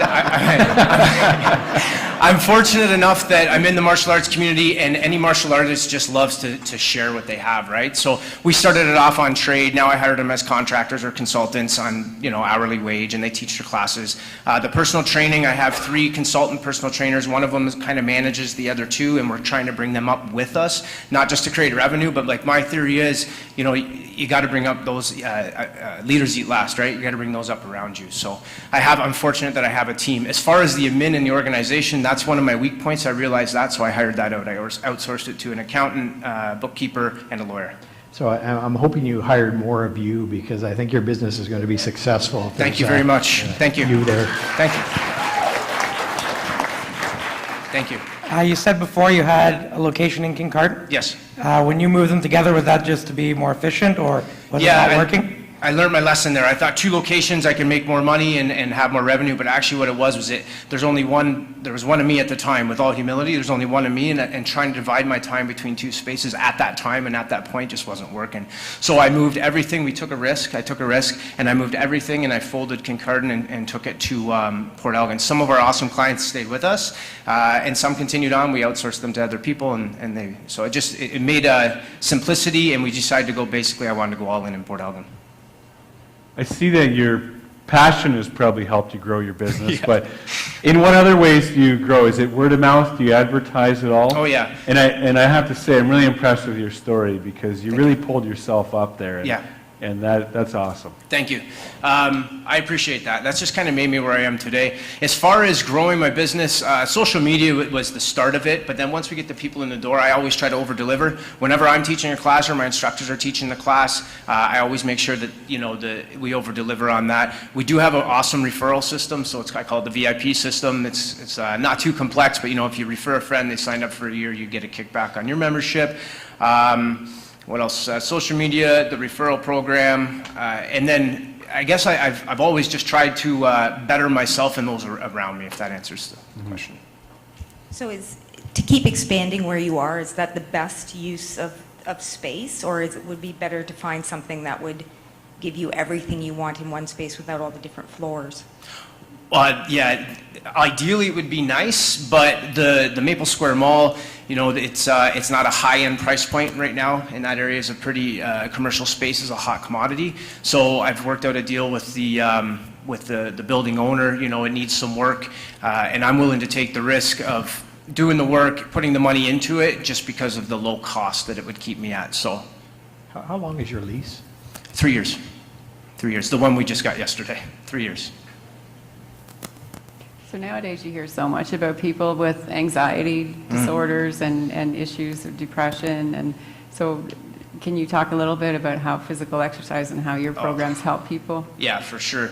Just to start with, we'll start with the kids. The kids come in, a lot of kids spend a lot of time on their phone, kids and adults, but they spend a lot of time on their phone, hunched over, and I think that attributes a lot to the depression and anxiety. So what we do is when the parents bring them in, we make them feel welcome, we make them feel part of. It doesn't matter if they're big or small or black, white, it doesn't matter to us, it doesn't matter to a team. We really instill a culture in the gym.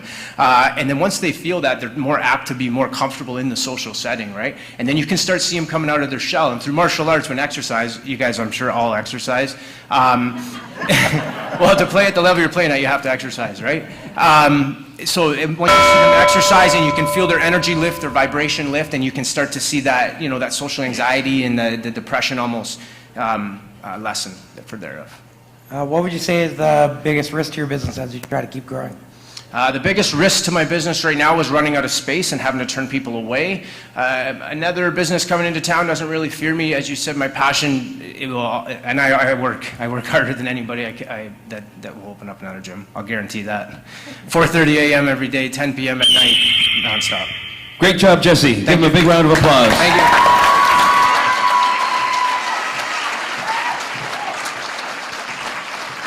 All right, nicely done, all of our 7 entrepreneurs. Ladies and gentlemen, you have now met all 7 of this year's Hawks Nest entrepreneurs. What do we think?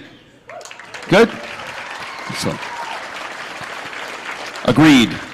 Okay, so just before we break, let's hear this quick reminder about your People's Choice Award. Each member of the audience has a chance to vote for the People's Choice Award. $5 from each ticket has gone into a pot and will be awarded to the entrepreneur with the most votes.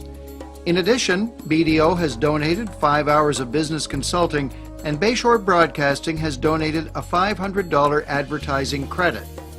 Your ticket for tonight has a tear-off stub labeled People's Choice and the numbers 1 through 7. Please circle the number of the entrepreneur you wish to win the People's Choice Award. During intermission, there will be 3 boxes placed around the room. Please place your ticket stub in one of the boxes. Following the intermission, the ticket stubs will be counted and the entrepreneur with the most ballots will win the People's Choice Award. All right, thank you very much. We will now take our break and give everyone a chance to pick their favorite, enjoy some refreshments, and of course discuss all the options. We'll see you right back here in about 20 minutes, ladies and gentlemen. Ladies and gentlemen, please welcome back to the stage your host, Dean Holland.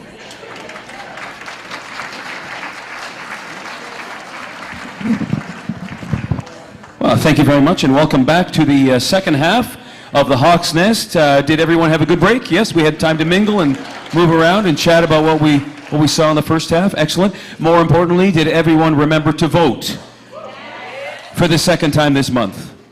Here we are. Yes. All right. Okay, it's time now. We are going to bring our Hawks back on stage. Okay, please welcome to the stage John Fowler, Sandy Gott, Brian Hilbers, Joel Coops, Tony Selecki, and Susan Wright. Here they come. Let's give them a big round of applause.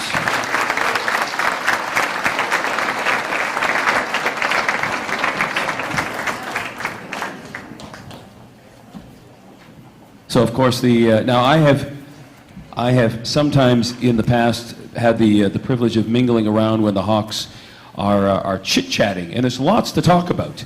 There's lots of different things. Was it enough time for you folks to sort out everything? Yes, we're getting the collective nod? Yeah. Excellent. Okay. So we've heard all the pitches, and the Hawks have had their time to think things through. And so now, let's remind everyone that each of the Hawks have committed to invest a minimum of $5,000 on one or more of the entrepreneurs tonight. So that means there is a minimum of $30,000 up for grabs this evening. But before we hear who the Hawks want to invest in, let's hear from our fifth corporate sponsor, the town of Minto. Hi, I'm George Bridge, the Mayor of Minto. My background was banker, and I understand small businesses and how hard it is for them to get started. And this is just a great opportunity for a small business to take a great idea, promote it through the Hawk's Nest. My name is Belinda Whitgraham, and I'm the Manager of Economic Development at the Town of Minto. The Town of Minto has always been a supporter of the Hawk's Nest, and this year we decided to become a corporate sponsor. We very much believe in small businesses and entrepreneurship. We have a lot of programs here in Minto that support that, and the Hawk's Nest is a beautiful tie-in to further leverage our programs. Okay, let's hear it for the town of Minto. Excellent. Okay, so before we move on to the portion of the program where we start to give away the money, we always give the Hawks the opportunity, if they wish, to invite any of the entrepreneurs back up on stage, basically for a clarification, okay? And the Hawks have requested two to come up on stage. So we're going to start with Michelle Baumann, and Michelle's going to come on up here because the Hawks would like to ask you a question. Please welcome to the stage Michelle again. Okay, Hawks, it's all you. So Michelle, I had a question, and you may have said this in your pitch, so I apologize if you've already told me this. But what I understood is you're 3 months into the business, 10 individuals or 12, somewhere in that range, goals to get to 70. Mm-hmm. But where's that break-even point? When are you sort of at that break-even point in terms of either in hours or services or people, or how close are you even, if you can explain? I'm getting pretty close. I would say the break-even point would be having 6 full-time spaces every day. That would be the break-even point for me. And what are you at now? I'm at, so I have 3 days a week that are pretty well full, and I have the other 2 days that are half-time people. So I just need to bump up the Monday, Tuesday. So you're talking numbers to the lawyer who's sort of trying to figure that out. But me, I don't know. You're a couple people short? Is that? A couple people short, yeah. Now that we're moving to a more accessible space, though, we've already had interest from more people in the community. And as the word gets out there, like I said, as we're selling relationships, people are starting to come to us. Okay, and second question, I think at least my colleagues believe they heard that you are looking to assume a not-for-profit status? Is that where you're going? Yeah, that's right. So I started out as a sole proprietor. I talked to a couple business investors just because I don't have any business training whatsoever. And they really said, what are you doing? You know, you need to go nonprofit. So that's what I did. And also my fear was that as this sort of business builds up, there's going to be more private day programs. And I think there's going to be some more licensing. And I think that I'm going to get edged out if I'm not a not-for-profit. And the other piece is that it seems to really instill confidence in parents dropping their loved ones off at a nonprofit instead of somebody that's private and just, not, sort of out there for profit to make money. Okay, last question then. So if that's the case and you're driving to a 70 is sort of the sweet spot that you want to get to, what do you do with the increased revenues? Is it more programs? Are you reducing rates?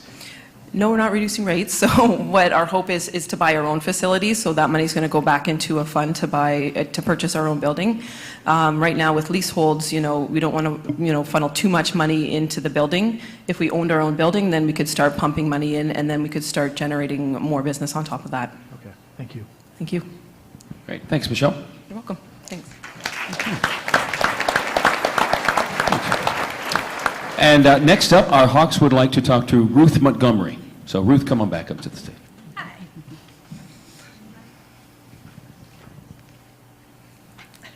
Okay, Hawks. I can ask the questions. Okay. Why not?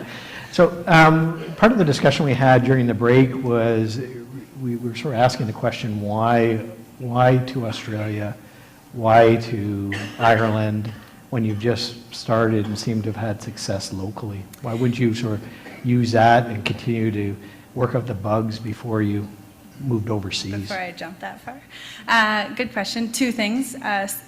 Being at Camp Kintail is seasonal here, so doing the camp in Australia, where we're in a different hemisphere, allows us to have a business during the winter as well. And then the other side of it is travel is a huge passion of mine, and I feel like I've done a lot of my personal development through travel. So if I can offer the opportunity for Canadians to come with us to the camps in Australia and Ireland, it's an excuse for them to also travel and participate and be a part of it there. So we will market it to people that have been to the camps here to come with us, as well as to Australians or Irish people there to join in. Do you have any risk with that Australian camp? Like, for example, have you sunk money into the Australian camp, or are you make decisions on rentals, et cetera, based upon the numbers? So Yeah. the risk is low, or is the risk high? Risk is low. With the facility that I've got there, as well as Camp Kintail, everything is billed based per head. So accommodations aren't decided until weekend of. So if 20 people show up, I only pay for 20 people, even if I have it booked for 100 people. So same with the catering costs as well. So that makes it fairly low risk to go over there and do that kind of thing. There's a small deposit fee to secure the dates, but otherwise it's very minimal costs up front, which makes it, makes it good. And do you think you can still make money on the camp, and when you include, flying halfway across the world?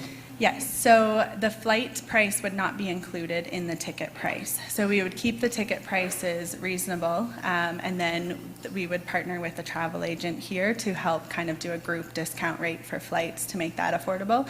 And then they're welcome to stay as long as they want there. So if someone, I wouldn't encourage them to come just for the 2-day camp. I would encourage them to take advantage of being in Australia and extend it. So yeah, it's a Sorry, I long meant the flight. cost of you going over there to run the camp.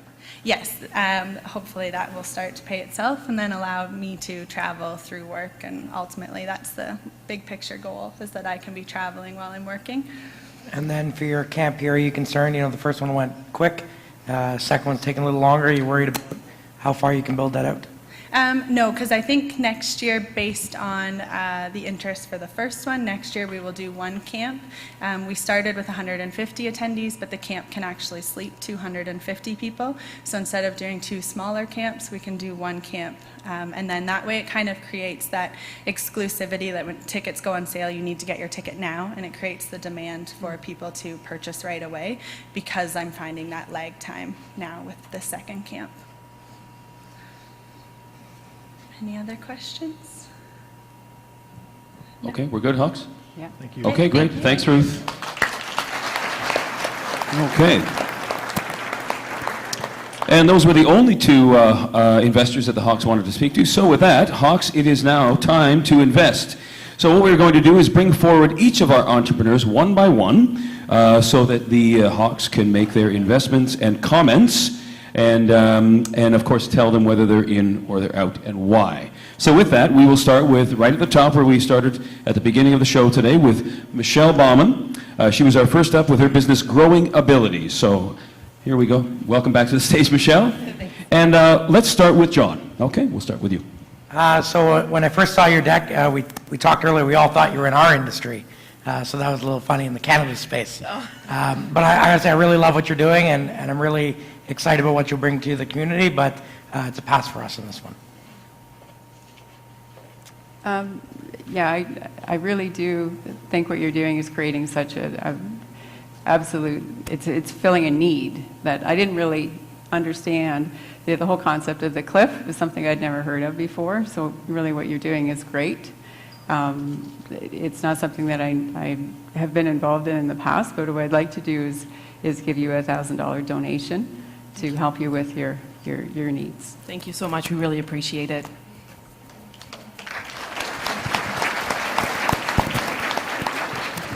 So very impressed with the concept. I think you're filling a huge need and void in the community. So you're doing some great things for many people. I'm sure you're making a big difference in people's lives. What I'd like to offer to you is a loan as you're growing your business, offer you a $5,000 interest-free loan. We can talk about the period of time to pay that back, which will help you with some of the modifications to your facility.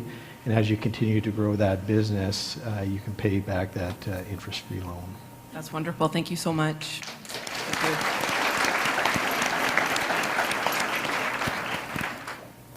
Yeah, I think it's fantastic what you're doing. It's providing a need to a neat part of our community. It's special people, and so congratulations. It's nice to see your passion in that as well. So I don't really have any experience in that area, but I'm happy to donate $1,000 to your program. Thank you so much. Really appreciate that.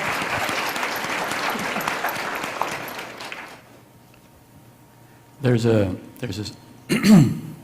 saying I ran to a little while ago about if you're going to seize an extraordinary opportunity, you have to be very good at the very ordinary things. And running a good, solid business is important. You've got an extraordinary opportunity here.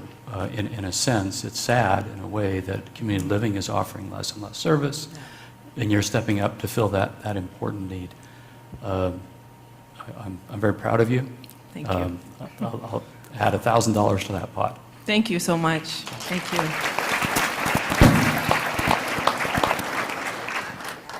Michelle, I come from Walkerton, so we have a community of special needs people, and we see them every day. And when we used to have the grocery store, they would come in and, they make your day, they make you smile no matter what. So what you're doing is spectacular. I think it's really great. At this time, I'm not prepared to give you anything at this time, but I think you've gotten lots of support from the other dragons. Absolutely. So I think you're going to do great things, and what you're doing is amazing. Thank you. Thanks very much. I appreciate it. Great. And next we'll bring Tara Coates up, and her business, of course, Surfs Up. Okay? Please welcome back to the stage, Tara.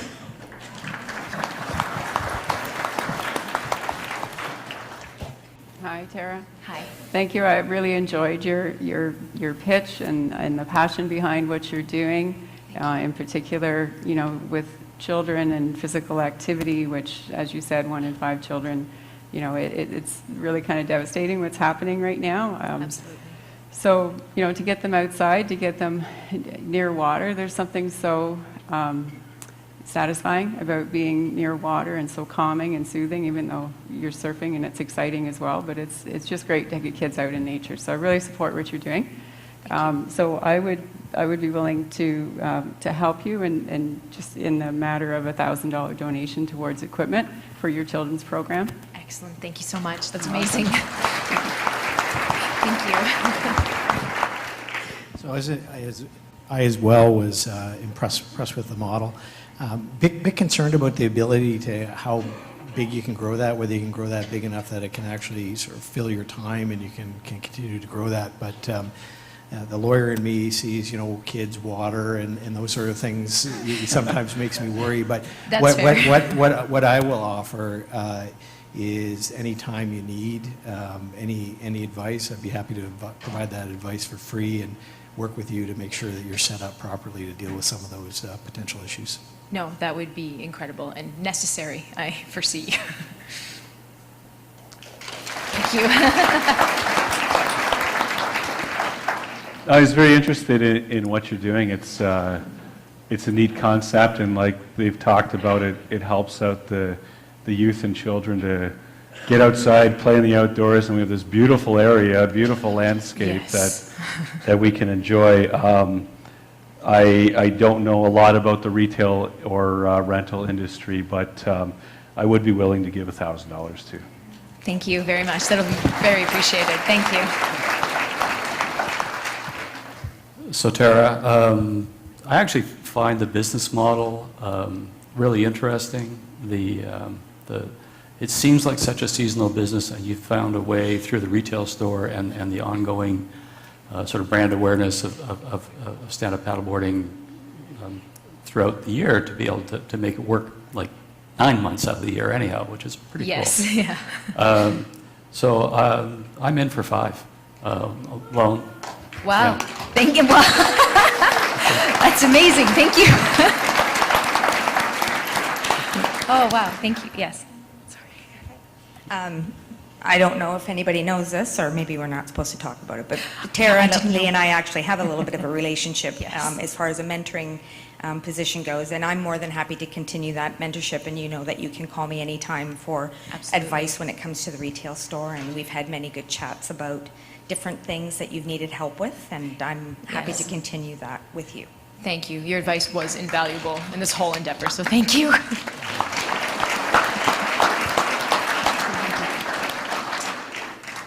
So for me, I don't think I could paddleboard, and I definitely don't know too much about it. But You'd be surprised. Just take a lesson with me. I'll get you. I can do it. I can do it. I love local businesses. I remember when you opened in town.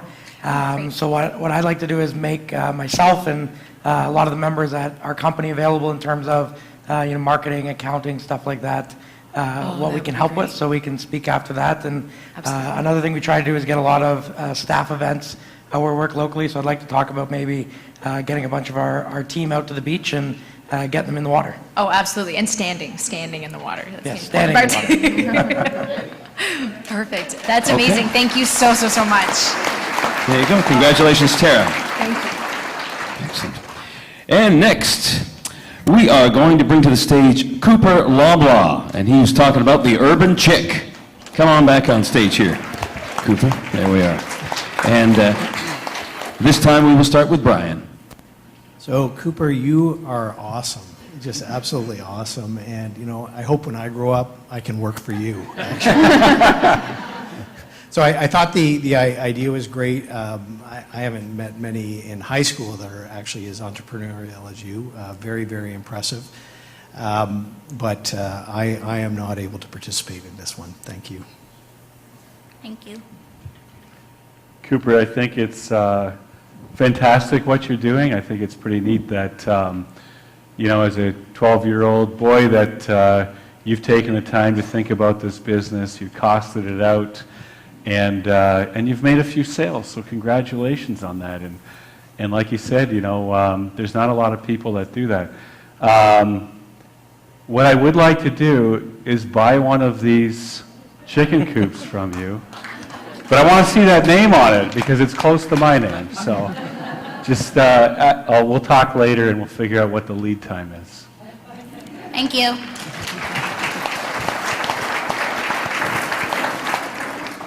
So Cooper, I understand that really what you're after here is to get some funding to help another kid experience what you've experienced, and towards that end, I'm contributing a $1,000 grant. Thank you. Super impressed with you, Cooper. You've done a lot of work and you figured out things, maybe with some help and maybe with your partner, but you've done a really great job. And I love that you're not afraid to speak in public because there's not many people that can do what you did tonight. And so I think that you're going to do okay, but chickens aren't my thing. So I'm out.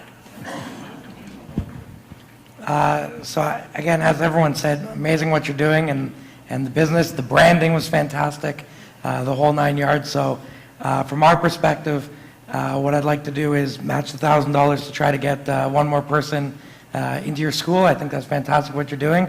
And I also want you to make an ad that we can put up in our facility, because we have one lady that grows eggs, and she's basically giving everyone eggs all the time. So maybe we can convince her to sell a few coops and share the work around.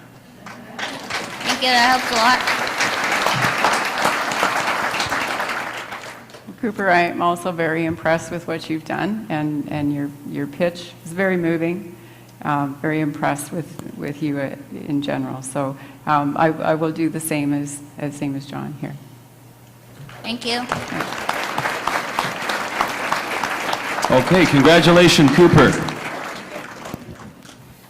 Okay, now we move on to Sherry Lynn McRobb, Family Home Health Care. Come up on stage there, Sherry Lynn. And we will start with Joel. So Sherry Lynn, thanks for your presentation. I think you're definitely providing a need in the town of Palmerston and the surrounding area, so that's fantastic. That's where my business is as well. I'm not ready to invest in it, but I would offer you mentorship because of our proximity.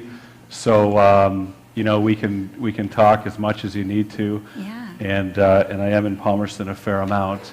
And if that goes well, possibly could lead to some money in the future. Sure, thank you.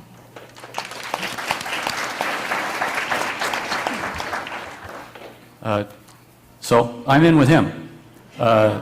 He's given the mentorship, and I'm trusting him. So if he's in, I'm in. Okay, thank you. For $5,000. Oh, thank you. Thank you very much. And that makes 3 of us because we did all talk and we are willing to provide all the mentorship that you need to help you. Beautiful. And if you're thinking about opening satellite spaces, that if there's anything we can do to help with that, that we would do that. Thank you very much.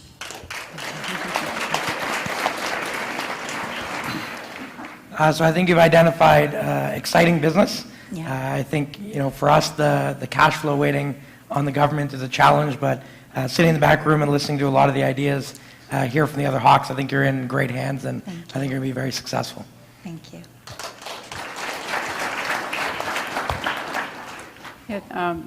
You have a great operation going, and you've done very well in the short period of time that you've been in, and I understand the commitment that takes and the hours that takes. It's you know, it's not like a job when it's your own business.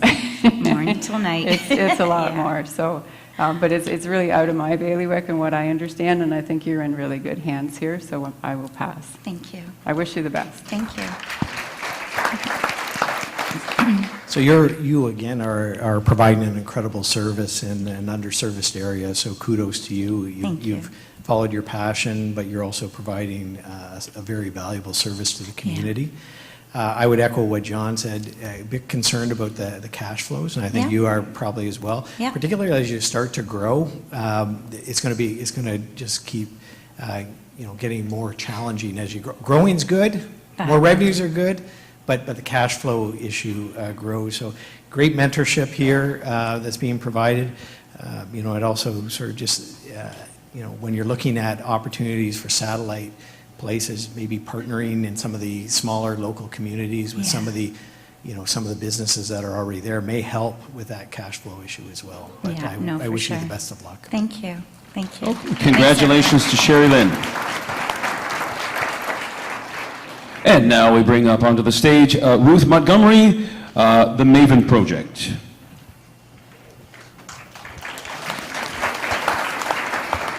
And we will start with Tony.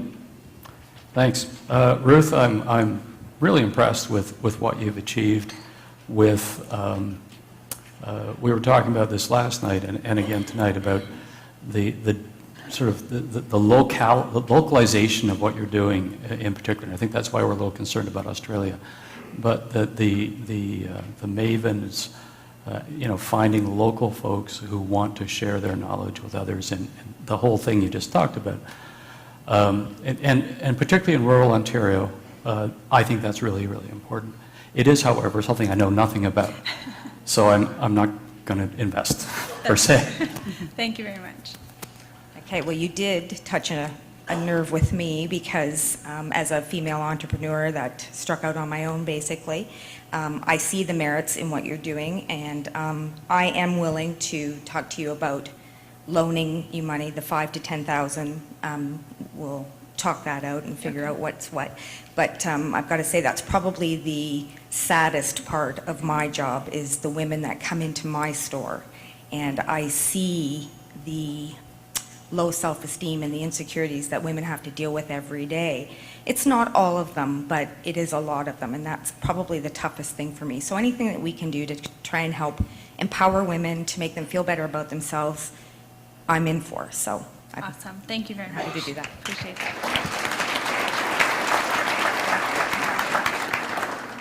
that. So I think really exciting business what you're doing. Great success on your first event. I think we expressed in terms of the length of the business, growing too big too quickly can be a concern. So from an investment perspective, not something that we're going to do. However, I would like to talk to you about buying a few tickets and for your August event and sending some of the people from 7 Acres down there. Awesome, thank you.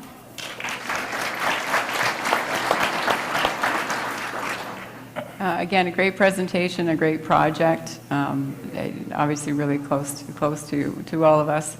But again, something it's not in my bailiwick. I'm not going to invest at this time. But what I'd like to do is buy tickets, 4 tickets, and then raffle them off to some of the people in the office for our team. Awesome, thank you. Appreciate that. So fabulous idea. You have a ton of energy. I'm sure you're going to be very successful as you move forward with the project. In terms of what I can offer is Bruce Power has 4,200 employees, a very robust leadership program. What I'd like to do is introduce you to the people that run that leadership program to see if there's some opportunities to leverage your program and have people attend some of your events. Amazing, thank you very much.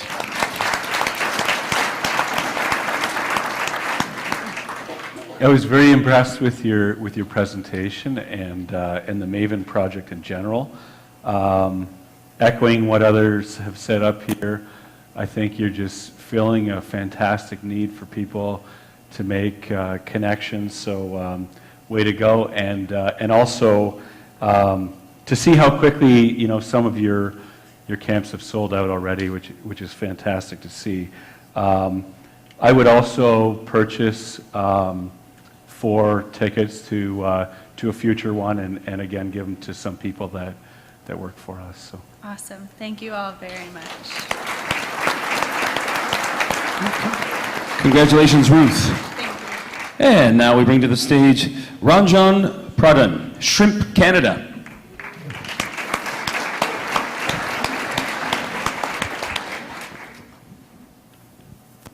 And yeah, we'll start off with Susan. So very intrigued by everything that you spoke about, and I think it's a fascinating concept, and I wish you all the best, but it is totally not in my wheelhouse, so I don't think you're going to have too much trouble raising the money that you need, so I wish you the best of luck. Thank you.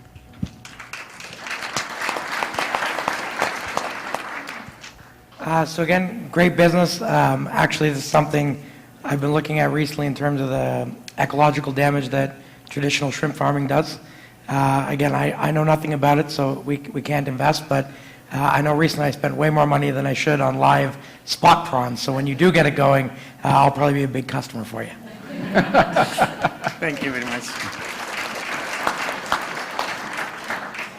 Ranjan, as I said initially, I know nothing about shrimp, so it's not something that I would be able to invest in. However, I do know about aquaculture, and we do have a solar installation, and we used solar heating in our fish farm years ago when it was relatively new process, and the technology is much better. If I can help you in any way with that sort of information or any sort of mentoring in any way, just let me know. Yeah, that should help me because I'm looking forward to installing a solar system. Okay. Because that would significantly help. It's a warm water fish, so. Okay. Yeah. No, I'd be happy to help you. Thank you. So about 20 years ago, somebody showed me a BlackBerry for the first time, and I was astounded that, for example, messages could come through the air and land on this instrument. And I was told that I should invest in this company, and I thought, there's no way this will fly. Same thing I remember seeing with a friend who started streaming Netflix and said, this is something to invest in, and I didn't understand, I didn't invest. Yours is the biggest business in terms of the pitches tonight. Very interesting, but again, I still don't understand the business, so I don't think there's much I can do to help or provide similar comments to some of my colleagues. But I think at some point we'll all be kicking ourselves that we didn't invest tonight. Thank you very much.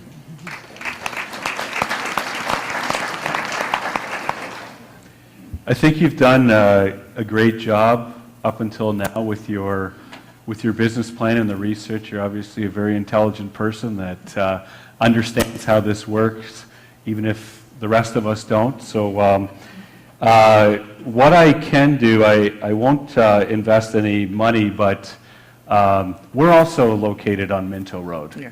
And so we'll be neighbors, which I think will be good. And so what I can offer to you is some mentorship. You mentioned you don't have much experience in building, so myself and some people on our team, we could help you out with some things like that. We also manufacture plastic, and has been used in shrimp farms and other types of industries like yours. So we'd be able to offer you some of that for your building whenever it does go up. Yeah, that should be great, and I appreciate that. Thank you. And free shipping, so. Yeah, thanks, Tom. Thank you. I think shrimp are among the tastiest foods on the planet. And so, and with Sandy and Joel's support, I'm sure it's going to be very successful. So successful, so I'll actually put in money. I'll put in a $5,000 loan. Okay? I know it's not, I know you need more than that, but that's a piece. Thank you very much for that. Yeah, appreciate that. Okay, congratulations, Ranjan. And that brings us to our seventh and last entrepreneur. Please welcome Jesse Top of Top Performance.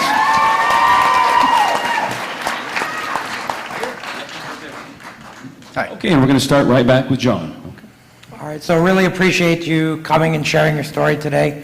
It resonates a lot with not only our industry and our company. So working with legal cannabis, not so long ago, obviously wasn't looked at the same way, and something I'm most proud of in terms of the team that we're building in Tiverton is we have a lot of people that have come through their own rough patches, whether that's personal journeys or other things like that. We've had some great moments watching people grow and learn through management and through work. And I like what you're doing. I really like the story. So I'd like to give you $5,000, what you're looking for. Thank you. Thank you so much. And, make sure that you're giving those opportunities for kids so hopefully they have fewer rough patches in their lives. Thank you so much. Thanks. Also, I think you're doing a great thing. Thank you. And it's very, courageous to come and talk about we all have challenges, but for you to come forward in a group environment and talk about where you've come from and what you've built in such a really short period of time, very, very inspirational. So what I'd like to donate $1,000 towards having a student in the program. Thank you very much. So again, I thought you did a tremendous job. Loved the cheering squad there as well. So, as a resident of Port Elgin, I think this is an excellent program. We have a lot of programs, but there are gaps in the programs. I think this is probably filling a substantial gap, particularly in that area and in Maple Square Mall. What I'd like to do is I'd like to sponsor a couple of kids or athletes, or I don't even know what we call people that we could talk after. Yeah, so sponsor some that are not able to attend your program. Cool. Thank you.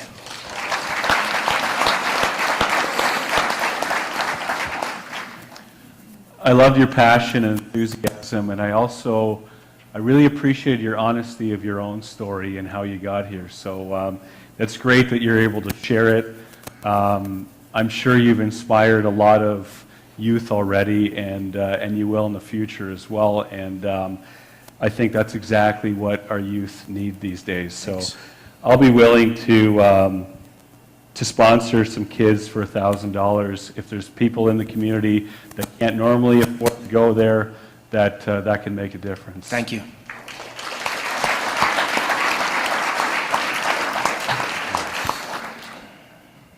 Your presentation took me back to when I was a teenager. And I wrestled in high school, and I studied karate in university. And I know what a great activity is for bringing together people from all different kinds of backgrounds, all different ages and skill levels, very respectful. So I would want to bring kids into that, and I'll add $1,000 to that. Thank you.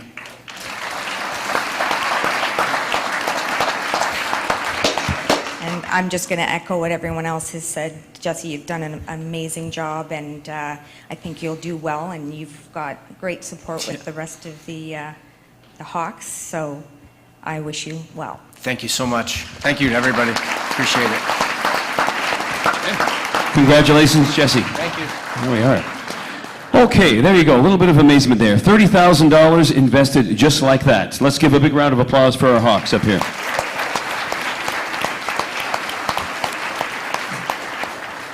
Don't forget, however, that there is one more pot of money to hand out, and that, of course, is the People's Choice Award. And just before we get to that, we will first hear from our final corporate sponsors for this evening, TD and the Municipality of West Grey. There are so many challenges in running a small business. I just find you really need a team. Small business, you have to find a niche in the market that's going to work for you. On a quand même fait beaucoup d'heures, on a travaillé fort pour mettre ça en place.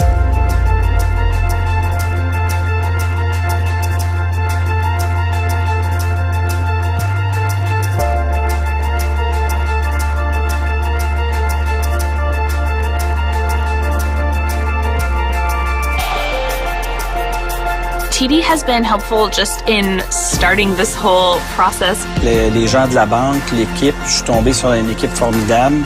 TD helped us a lot to achieve what we needed to do. To be on the venture together, it means a lot to me. I find them a really good bank. Without them, I wouldn't be here today. Being open longer enables me to get more done for my business. And any questions that I have, any business needs, they're always ready to help.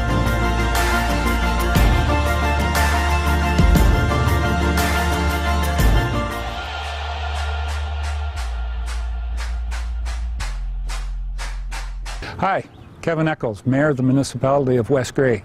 Through our strategic plan, one of our big things is to work with our partners and to work with economic development as a whole.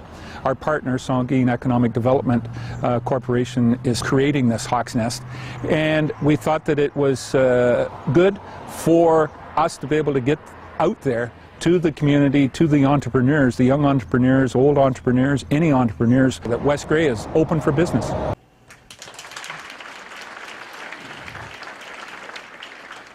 And a very special thank you to all of our sponsors tonight. They are highlighted in your event program that you have. And truly, a project like this simply would not be possible without their support. So let's recognize and thank our sponsors with a very hearty round of applause, ladies and gentlemen.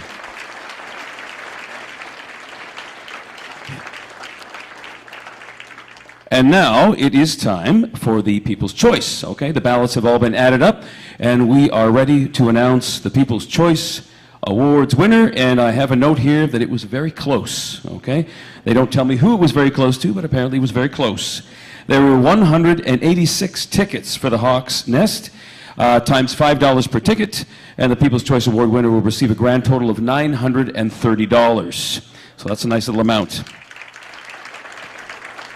Okay.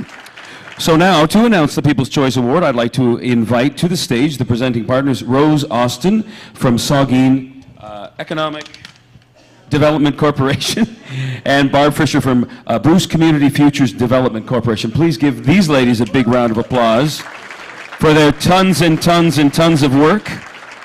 Great, come on here. Yeah, we won't see you. Okay, you can grab that mic and I'll give you this one. How's it? Well, that sounds great. Well, thank you very much, and we have a lot of thank you to doing right now, but I think most importantly right now is to announce the People's Choice Award winner, and if Jesse Top would come out, we'd like to congratulate him. Thank you so much. Thank you. Seriously, thank you. Thank you to all you guys. Thanks. So Jesse will be being rewarded with a $930 check and some free advertising. And some consulting. Okay, again, congratulations to the People's Choice recipient, Jesse Top, again, and congratulations to all the entrepreneurs pitching tonight. Well done, and we wish you, of course, great business success. Now, our presenting partners, Rose and Barb, have a token of their appreciation for our Hawks this evening. They would like to thank them for their invaluable support tonight. Let's give them a big round of applause.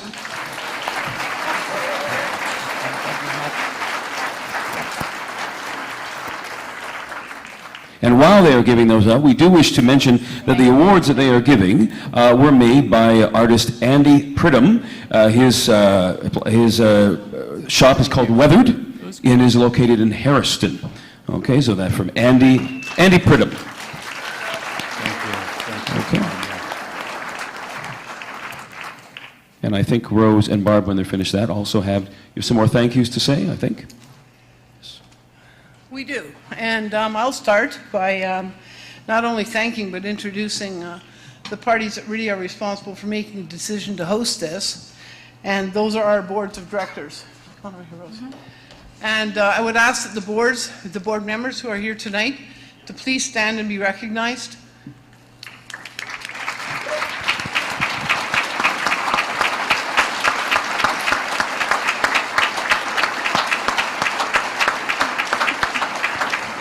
For those who don't know, these board members meet mostly once a month, sometimes more, and are volunteers, give of their time and their expertise, work as a team, are community members throughout our geographic boundaries, and well distributed that way. In addition to that, we look for certain expertise that is spread out, so we can have things like past elected officials, previous business owners, municipal staff at sometimes. It's any variety, agriculture, small business, tourism. We try to cover off every sector. And we also try very hard to make sure that there's a gender split represented in the boards, and we've done a very good job at that, actually. While I'm on this, I just want to take 1 minute. Some people here tonight probably don't even know who we are. So I'm going to take 1 minute to explain it. We have been in business for over 30 years each. Both of us are long-standing staff members of the corporations. Saugeen Economic Development Corporation is located in Newstead, and our office is located in Kincardine. We're the Bruce Community Futures Development Corporation, and we do have a satellite office in Owen Sound. And our main task, as we are federally funded somewhat, our main task is to make loans. And that's how we get into this. We get into the situations where people who don't typically get funding easily or at all from the banks or credit unions or whatever end up at our doorstep. And quite frankly, I don't think there's a more rewarding job. I do know that Rose and I both love our jobs, or we wouldn't be doing it. And the fun that comes with this, and working with a board of directors who has huge expertise, is what is sitting in your community and the reason why we're here tonight. So I don't know how to say any more than to express our total appreciation to our boards and to you for being here tonight. And if you know anybody that ever needs a loan in the geographic boundaries that we're talking about, and that's all of Bruce, all of Grey, North Wellington, and Owen Sound, Minto. And Minto, very active Minto,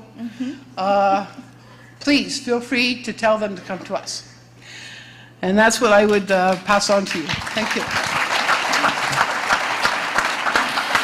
I'm just going to take a minute, and we have an advisory committee that helps us with the year-long preparations for this event. So I just want to acknowledge them, and if you could stand, I know it's hard to see, but if you could stand when I say your name. Jim Halliday, Rachel By, Bonnie Kramer, Kelly McDonald, Belinda Wick-Graham, and Rosalind Fortier. Thank you all for all your help.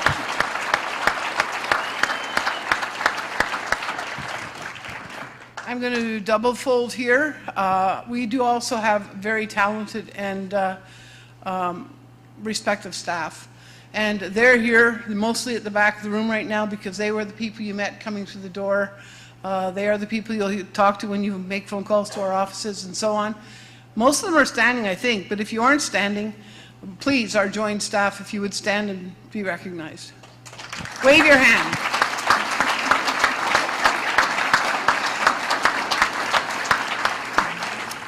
As noted earlier, it's a long time in putting this together.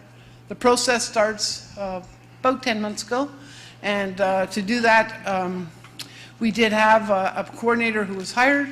Her name is Darlene Boisvenu. She is at the back, and Darlene, many thanks for all of your efforts.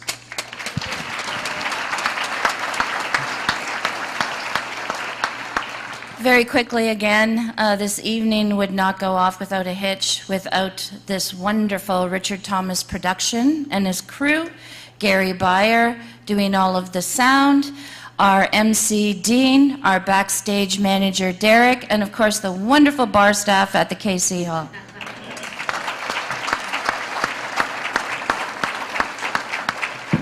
Somebody else we need to thank is Nicole Wise from Harley's Barn Pub, and those little appetizers, etc., that you enjoyed before we got started tonight, that's where they came from. So thank you very much, Nicole.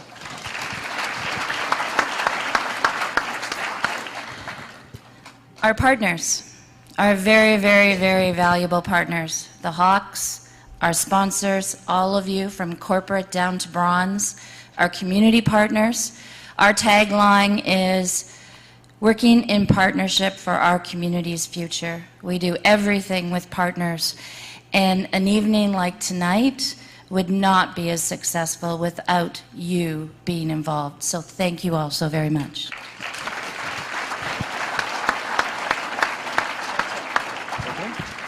Great. And I don't think it's hard to estimate the work that these two ladies put in. That I have learned in the last 2 years of just being around the little bit that I am. So tremendous, tremendous amount of work for these two ladies here. So let's give them one more round of applause.